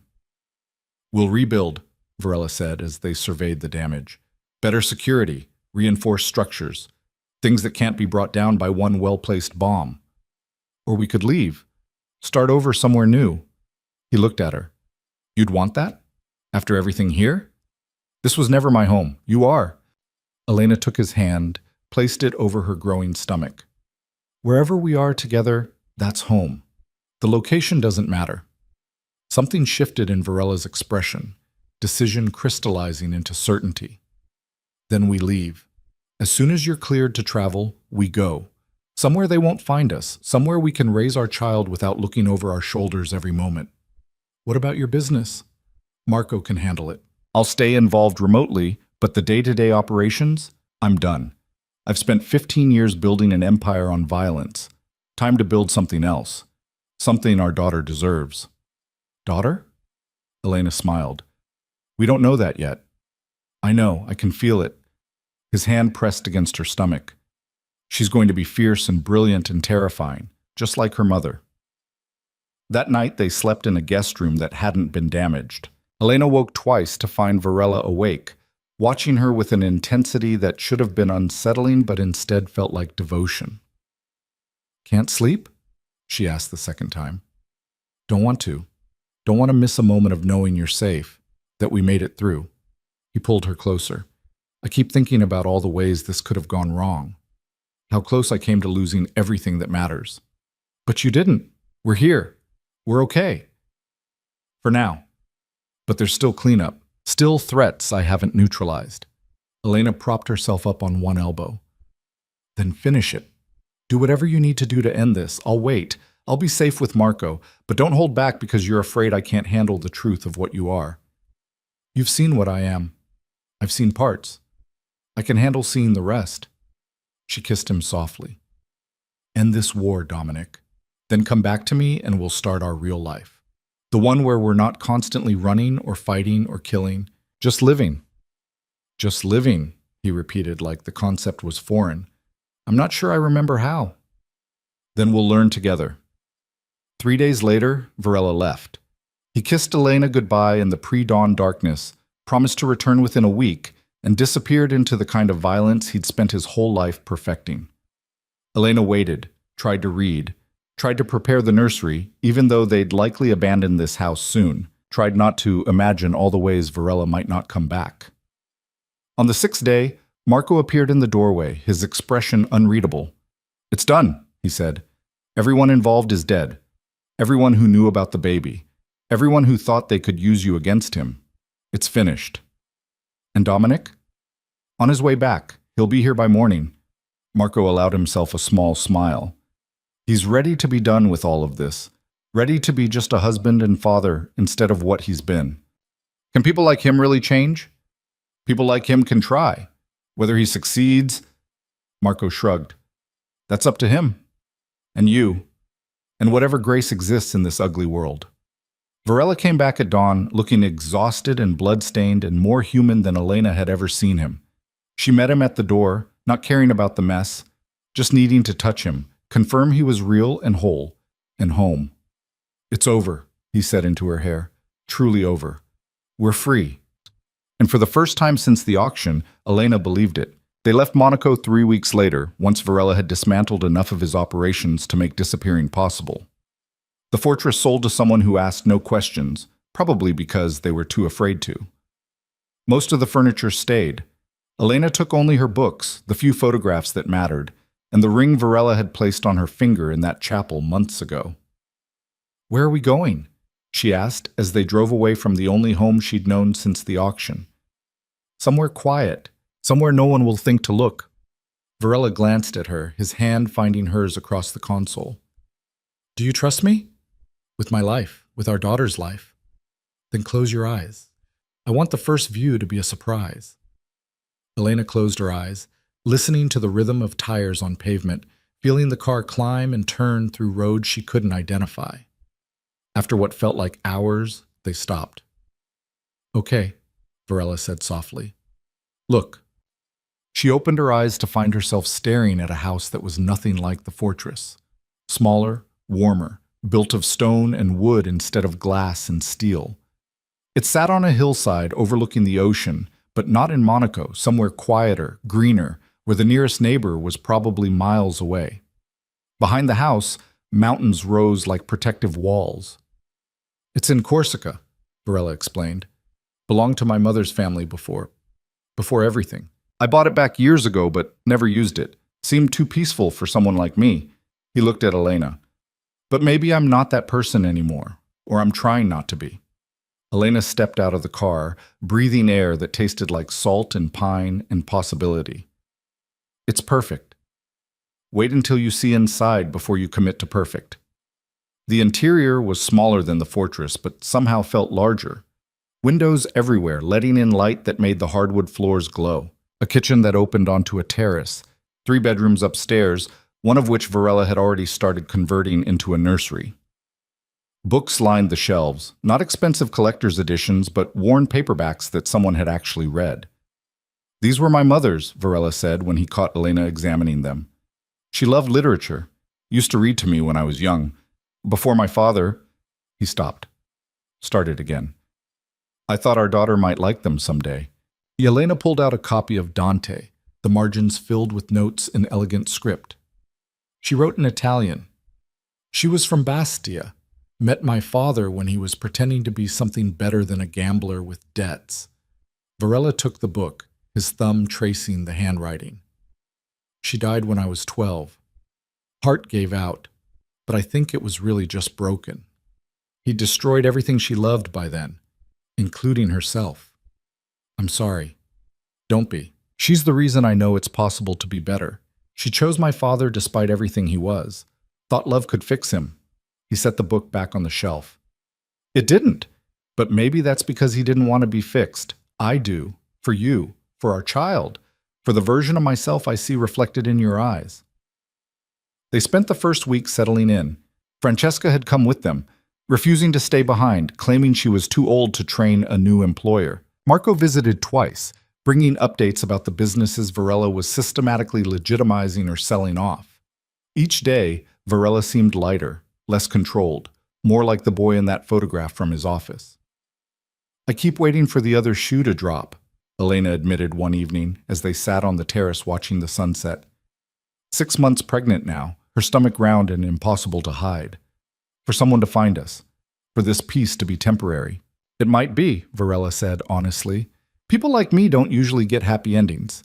But we can have this, for as long as we can hold on to it. That's not very reassuring. Would you prefer a lie? Elena considered. No, I prefer this. The truth, however uncertain. She took his hand, placed it on her stomach where their daughter was kicking. Feel that? Varella's expression transformed into something Elena had never seen before, pure, uncomplicated joy. She's strong. Takes after her father. I hope she takes after you. The part of you that survived the auction and didn't break. That chose to stay when you could have found a way to leave. That's the strength I want her to inherit. A month before Elena's due date, her father called. Varela had given her a new phone, untraceable, with exactly 3 numbers programmed, his, Marco's, and Giovanni's. She'd stared at the last one for weeks before finally using it. Elena? Her father's voice sounded older, smaller. Is it really you? It's me, Papa. I've been trying to find you. Ever since the explosion, I've been calling the fortress, but no one would tell me anything. I was afraid. I'm fine. We moved, started over somewhere new. Silence. Then, we? Dominic and I, and Elena took a breath. And your granddaughter. She's due in 4 weeks. The sound Giovanni made was somewhere between a sob and a laugh. A granddaughter, Elena, I don't know what to say. I don't deserve to. No, you don't. Elena's voice was steady. You sold me to save yourself. You made me property. You destroyed the life I was supposed to have. I know. I live with that every day.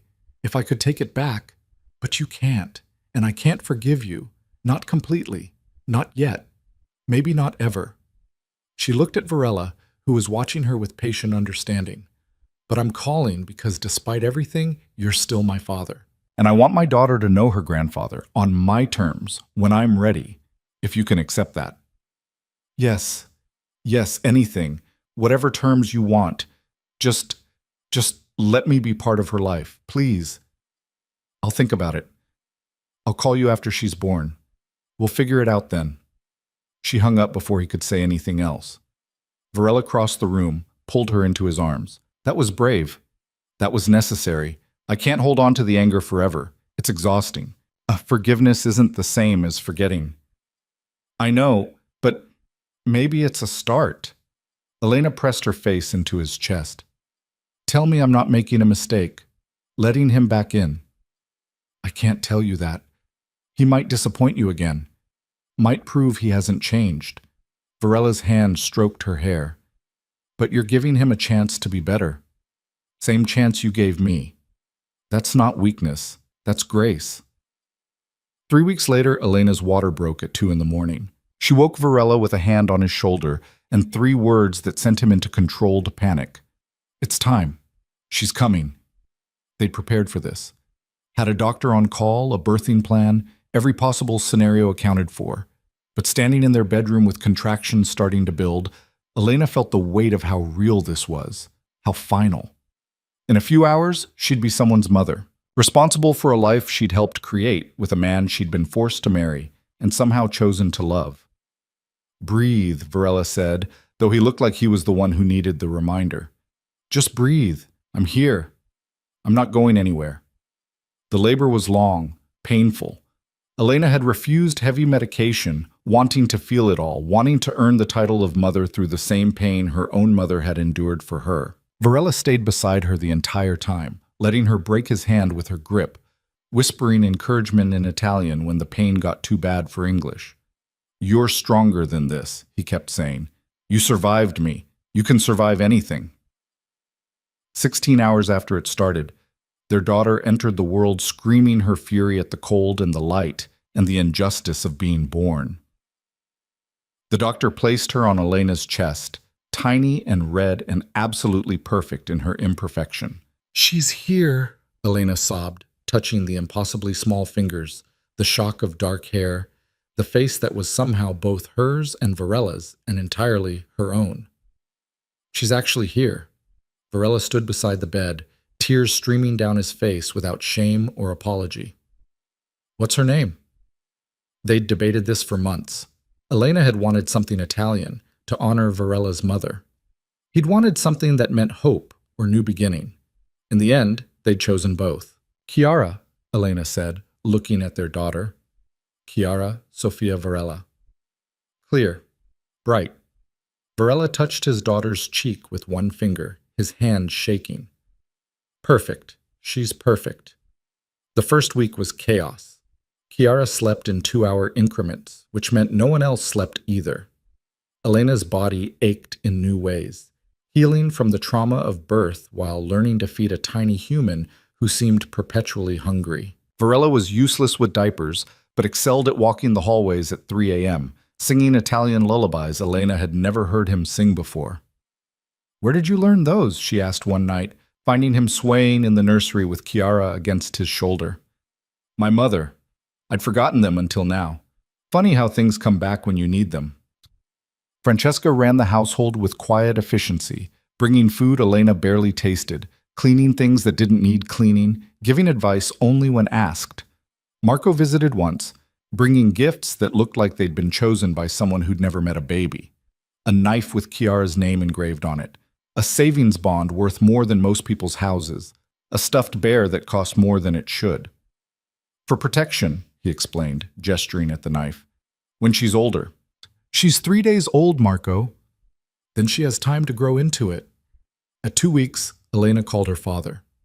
"Papa, we're ready. If you want to meet her." Giovanni arrived the next day, looking smaller than Elena remembered, older. When he saw Chiara, he wept openly, not bothering to hide it. "She looks like you did," he said, his voice breaking. "When you were born, same nose, same serious expression. You can hold her, if you're careful." He took the baby like she was made of glass, settling into the chair Elena indicated. Chiara stared up at her grandfather with dark, unfocused eyes, and Elena watched something in her father's face crack open. "I'm so sorry," Giovanni whispered, though Elena wasn't sure if he was talking to her or to Chiara. "For everything, for all of it.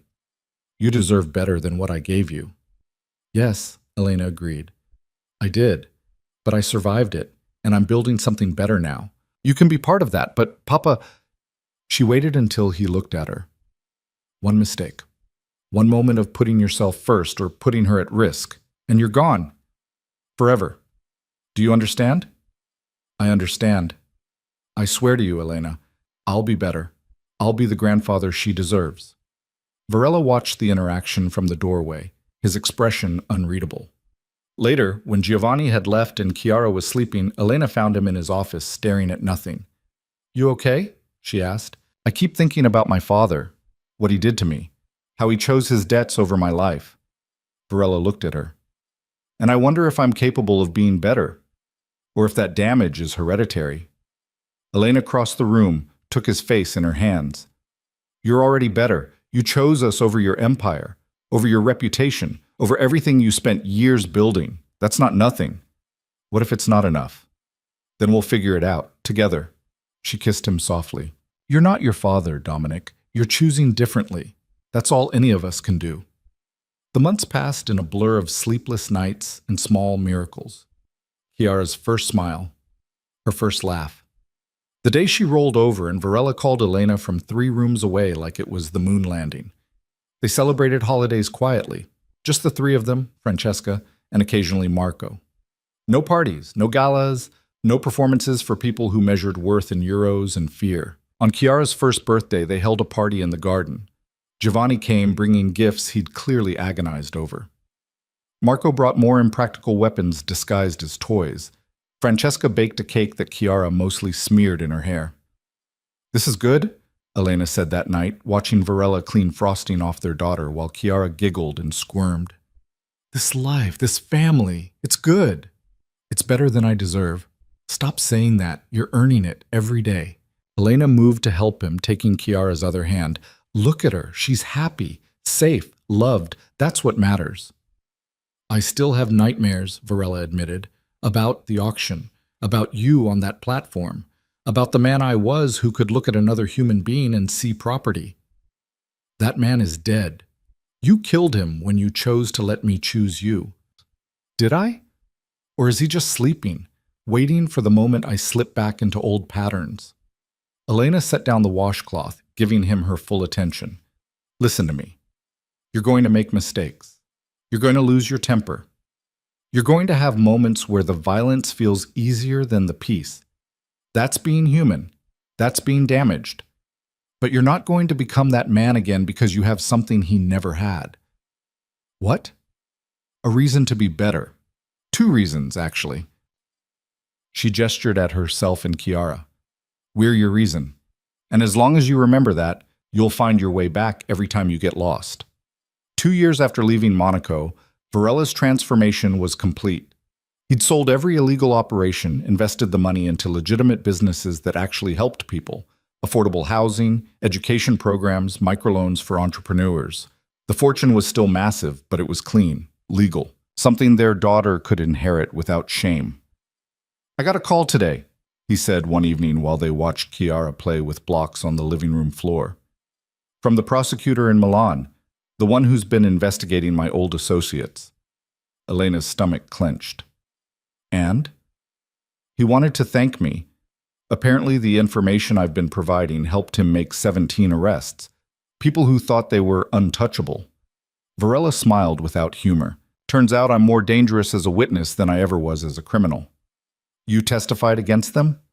Anonymously, through sealed depositions, but yes, I gave them everything they needed to dismantle what I used to be part of. Elena processed this. That's dangerous. It's necessary. I can't build a clean life on a foundation of bodies and silence.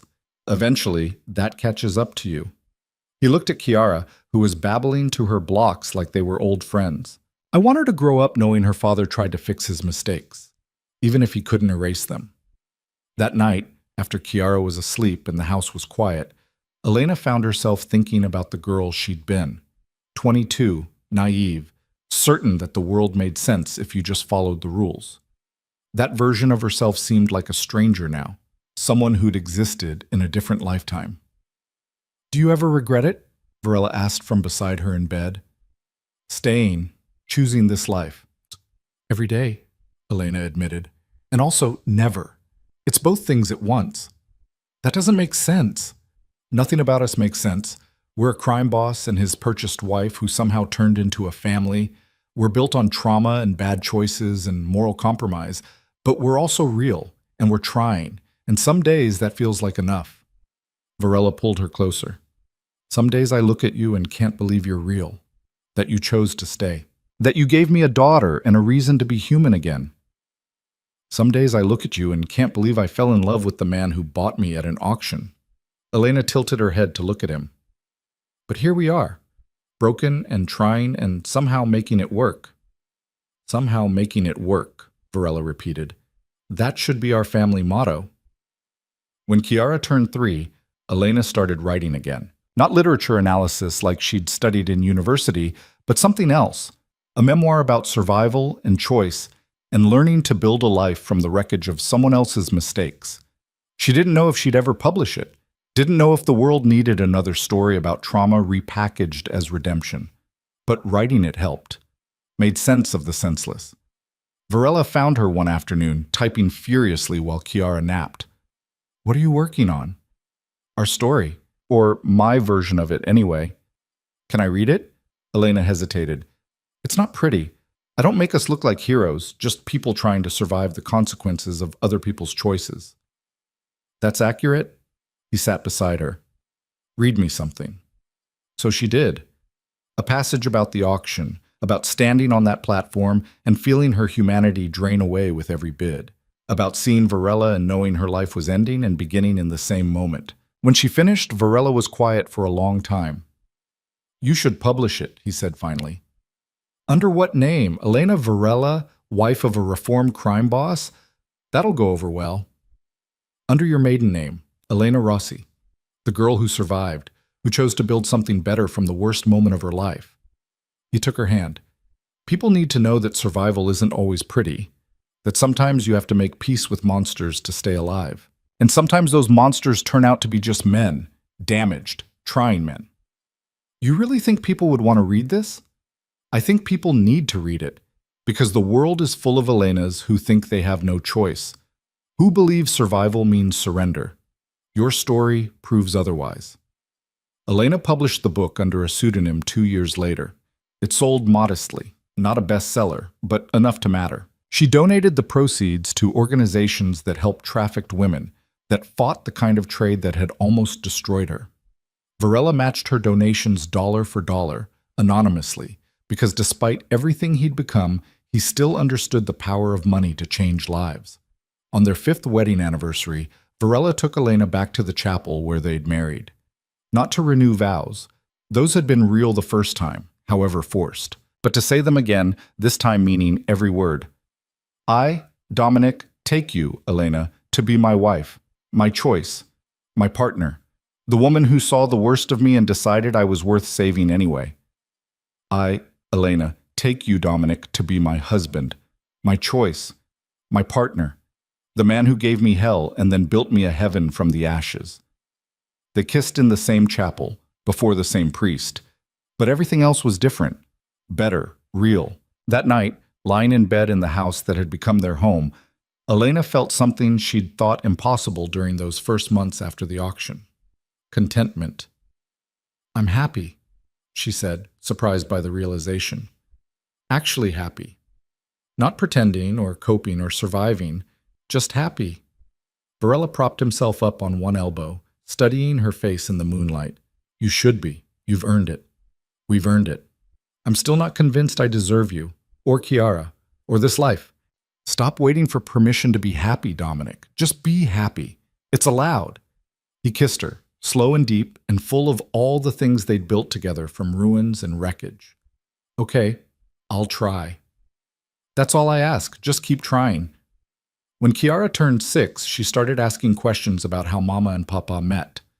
Elena and Varela had prepared for this, had discussed how much truth a child could handle, when to reveal the darker parts of their history. We met at a party, Elena told her, which was technically true. In Monaco. It was very fancy. And Papa saw you and fell in love, Chiara asked, her dark eyes, so like her father's, wide with 6-year-old romanticism. Something like that. It was more complicated, Varela added, earning a look from Elena. But he continued, crouching to Chiara's level. Sometimes people meet in difficult ways, in situations that aren't fair. But if they choose to make something good from something bad, that's what matters. I don't understand. You will, when you're older. For now, just know that Mama and I chose each other. Every day we choose each other. And we chose to have you. And that's the important part. Chiara seemed satisfied with this answer, running off to play with the elaborate dollhouse Marco had built her, complete with tiny security cameras and a panic room, because of course. She's going to figure it out eventually, Elena said once Chiara was out of earshot. I know. And when she does, we'll tell her the truth. That people are complicated. That her parents started in darkness but built toward light. That nothing about us is simple, but all of it is real. Think she'll understand? She's our daughter. She'll understand more than we think. 10 years after the auction, Elena stood in the garden of their Corsican house, watching Varela teach a 10-year-old Chiara how to defend herself. Not with weapons, those would come later if she chose, but with her body, her voice, her absolute refusal to be a victim. Louder, Varela instructed as Chiara practiced screaming. Make them hear you 3 streets away. Make them know you're not easy prey. Like this? Chiara screamed with everything she had, and birds exploded from nearby trees. Perfect. Again. Elena felt tears prick her eyes. This was why they'd survived, why they'd clawed their way from that auction room to this moment, so their daughter could grow up knowing she had a voice, had choices, had parents who'd fight wars to keep her safe and free. You're crying, Francesca observed, appearing beside her with tea Elena hadn't asked for, but appreciated anyway. Happy tears, mostly. He's a good father, better than anyone expected. He's better than he expected, that's what matters. They watched Varela scoop up Chiara when the lesson was done, spinning her until she shrieked with laughter. The man who'd once killed without hesitation now couldn't bear to see his daughter sad. The transformation was complete. Or as complete as it could be for someone who'd lived the life he'd lived. That evening, after Chiara was asleep and the house was quiet, Varela found Elena in the library, the one he'd rebuilt book by book, replacing what had been destroyed in Monaco. I have something for you, he said, holding out a small box. Elena opened it to find a key. Old, tarnished, clearly antique. What's this? The key to the house where I was born, in Bastia. I tracked down the current owner, made them an offer they couldn't refuse. He smiled at her raised eyebrow. A legal offer. Very boring, very legitimate. The house is yours now, ours. I thought maybe we could restore it. Give Chiara a connection to the family she never knew. Elena closed her fingers around the key. You're giving me your history. I'm giving you everything. Have been since the moment I realized you were more than strategic acquisition, more than insurance, more than anything I'd planned for. When was that moment exactly? Varela thought about it. The auction. When you looked at me like I was human enough to hate. No one had looked at me that way in years. Everyone else just saw money or power or something to fear. You saw a person, a terrible person, but still a person. That's when I knew you were dangerous. Dangerous how? Dangerous to everything I'd built my life around, the walls, the control, the certainty that I was better off alone. He pulled her into his arms. You demolished all of it without even trying, just by being stubbornly, impossibly, brilliantly human. Elena pressed her face into his chest, breathing in the scent of him, familiar now, comforting, home. I hated you for so long. I know. And then I didn't, and I couldn't figure out when that changed. Does it matter? She considered. No, I suppose it doesn't. We're here now. That's what matters. They stood like that for a long time, holding each other in the library filled with books and memories and the quiet evidence of lives rebuilt from ashes. Outside, the sea whispered against the rocks. Inside, their daughter slept safely, dreaming whatever 6-year-olds dreamed, protected by parents who'd walked through fire to give her a life unmarked by their sins. It wasn't a fairy tale, wasn't even entirely redemption, but it was real. It was earned. It was theirs. And some days, that was more than enough. Some days, it was everything. 12 years after the auction, Elena received a letter. It was forwarded through so many channels that the original postmark was obscured, but the handwriting was familiar. Her father's. She opened it carefully, aware of Varela watching from across the room. Dear Elena, I'm writing this from a hospital in Milan. The doctors say I have maybe 6 months. Cancer, lungs. I suppose that's what 40 years of smoking gets you. I don't expect you to care. Don't expect forgiveness or tears or a deathbed reconciliation. I know what I am, what I did. Selling you was the worst thing I've ever done, and I've done terrible things. But I wanted you to know, seeing you with Chiara these past years, watching you build a family from the wreckage I created, that's been my redemption. Not mine to claim, but mine to witness. You took the worst moment of your life and transformed it into something beautiful. That's not me. That's all you. Thank you for letting me be her grandfather, for giving me more than I deserved. I'll die knowing I destroyed my daughter but helped raise my granddaughter. It's more grace than most men in my position receive. Tell Chiara I love her. Tell her Nono tried to be better at the end. I'm sorry. For everything. Forever sorry. Papa Elena read the letter 3 times before handing it to Varela. He read it once, his expression unreadable. Then he asked, What do you want to do? I want to see him. One more time. Not to forgive, I'm not sure I can do that completely, but to say goodbye. To let him see what came from his worst choice. I'll arrange it. We'll go together, as a family. They traveled to Milan 2 weeks later. Giovanni was exactly where the letter said. A hospital room overlooking the city Elena had once called home. He looked smaller than ever, eaten away by disease and regret, but his eyes lit up when they entered. Elena, you came. I came. She settled into the chair beside his bed while Varela stood by the door, Chiara between them. Papa, this is Chiara, your granddaughter, really here, really meeting you, not just video calls. Giovanni's eyes filled. She's so big, so beautiful. Come here, little one. Let Nonno look at you.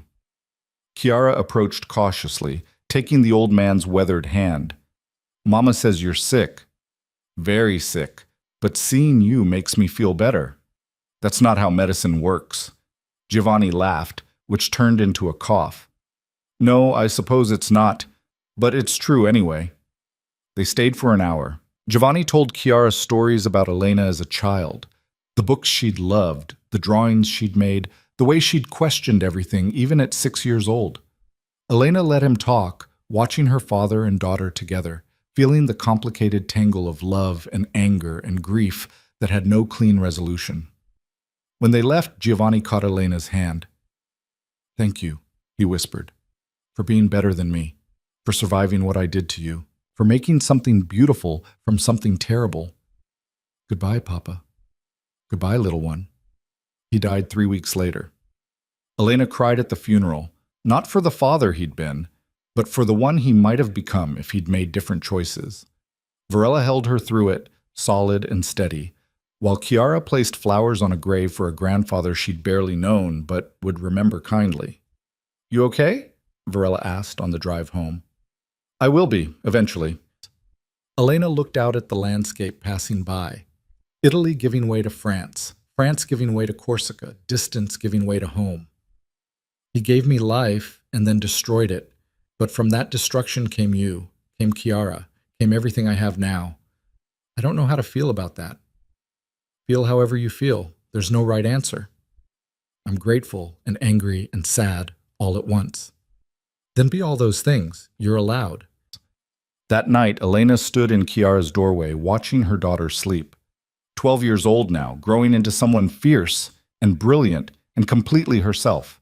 She had Varela's eyes and Elena's stubborn chin and a spirit that belonged to no one but her. "She's going to do great things," Varela said from behind her. "She's going to have choices, real ones. That's all I want for her. She'll have more than that. She'll have parents who fought like hell to give her a clean slate. That counts for something." Elena leaned back into him. "Do you ever think about the man you were? The one who bought me? Every day. He's part of me.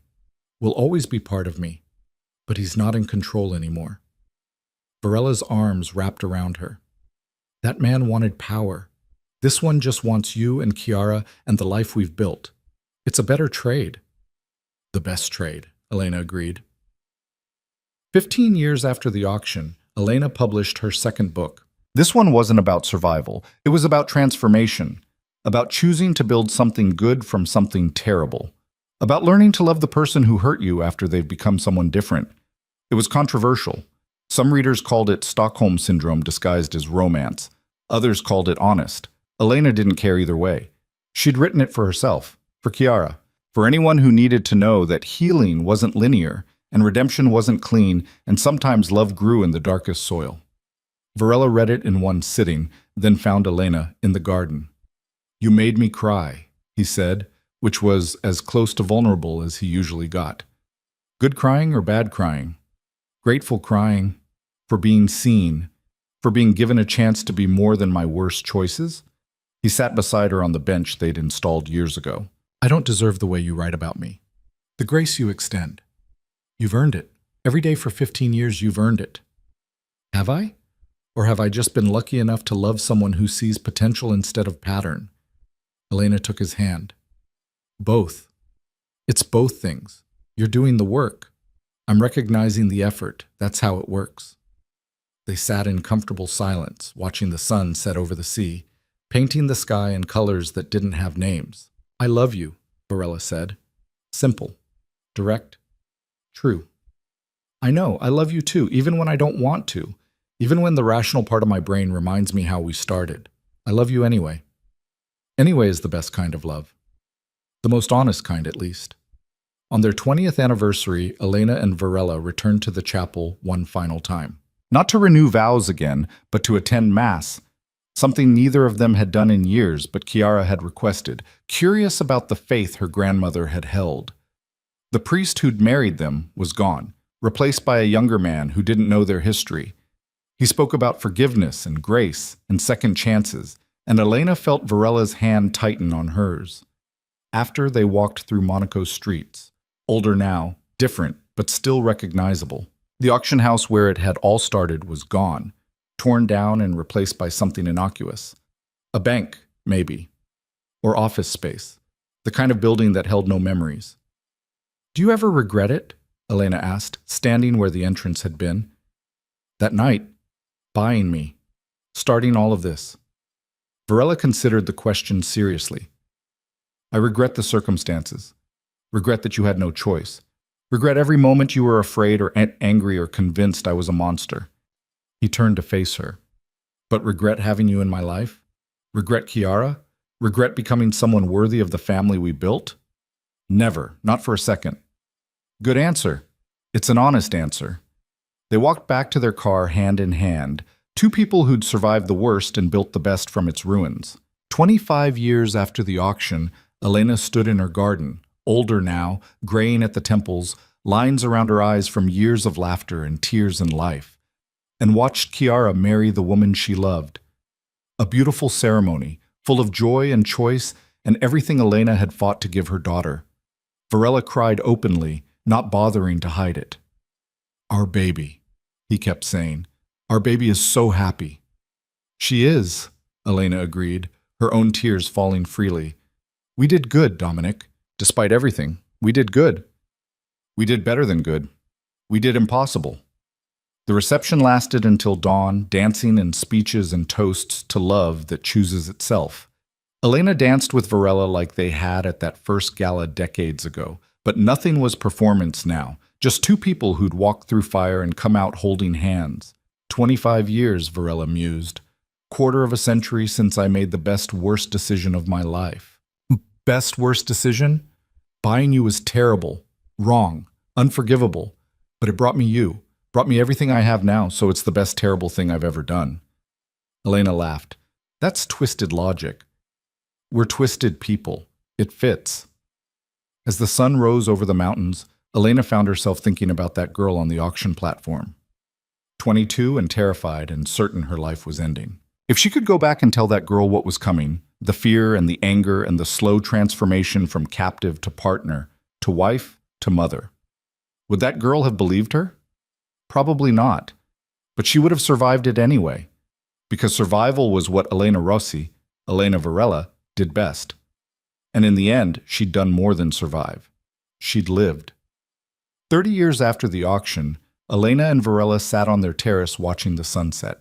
Older now, slower, carrying the weight of lives fully lived. Kiara visited weekly with her wife and their adopted children, two beautiful boys who called Elena Nona and climbed all over Varela like he was their personal jungle gym. We're grandparents, Varela said, marveling at the title. I never thought I'd live long enough to be a grandfather. You never thought you'd live long enough to be happy. That too. He took her hand, still wearing the platinum band from that forced wedding 30 years ago, now joined by an eternity band he'd given her on their 10th anniversary. Thank you. For what? For staying, for choosing me after you didn't have to, for building this life even when it would have been easier to run. Running would have been easier in the short term. This, Elena gestured at the house, the garden, the life they'd created. This was worth the work. They sat in comfortable silence as the sky turned pink and gold and purple. Behind them, the house was full of noise, grandchildren playing, Kiara and her wife cooking dinner, Francesca directing traffic like she'd been doing for 3 decades. If you could go back, Varela asked quietly, back to that night, knowing everything that was coming, would you? Elena thought about it, really thought about it. No, I wouldn't change it, because changing it means losing this, losing you, losing Kiara, losing everything we built. The auction was terrible. Those first months were hell, but they led here, to this moment, to you and me and our family, and I wouldn't trade that for anything. Even for freedom? For the life you were supposed to have? This is the life I was supposed to have. It just took a horrible detour to get here. She squeezed his hand. Besides, freedom is overrated. I'd rather have love. Varela pulled her close, and they watched the sun sink into the sea together. Two people who'd started in darkness and built their way to light. Two people who'd survived the unforgivable and created something worth forgiving. Not a fairy tale, not redemption, just life. Messy and complicated and real. And in the end, that was more than enough. It was everything.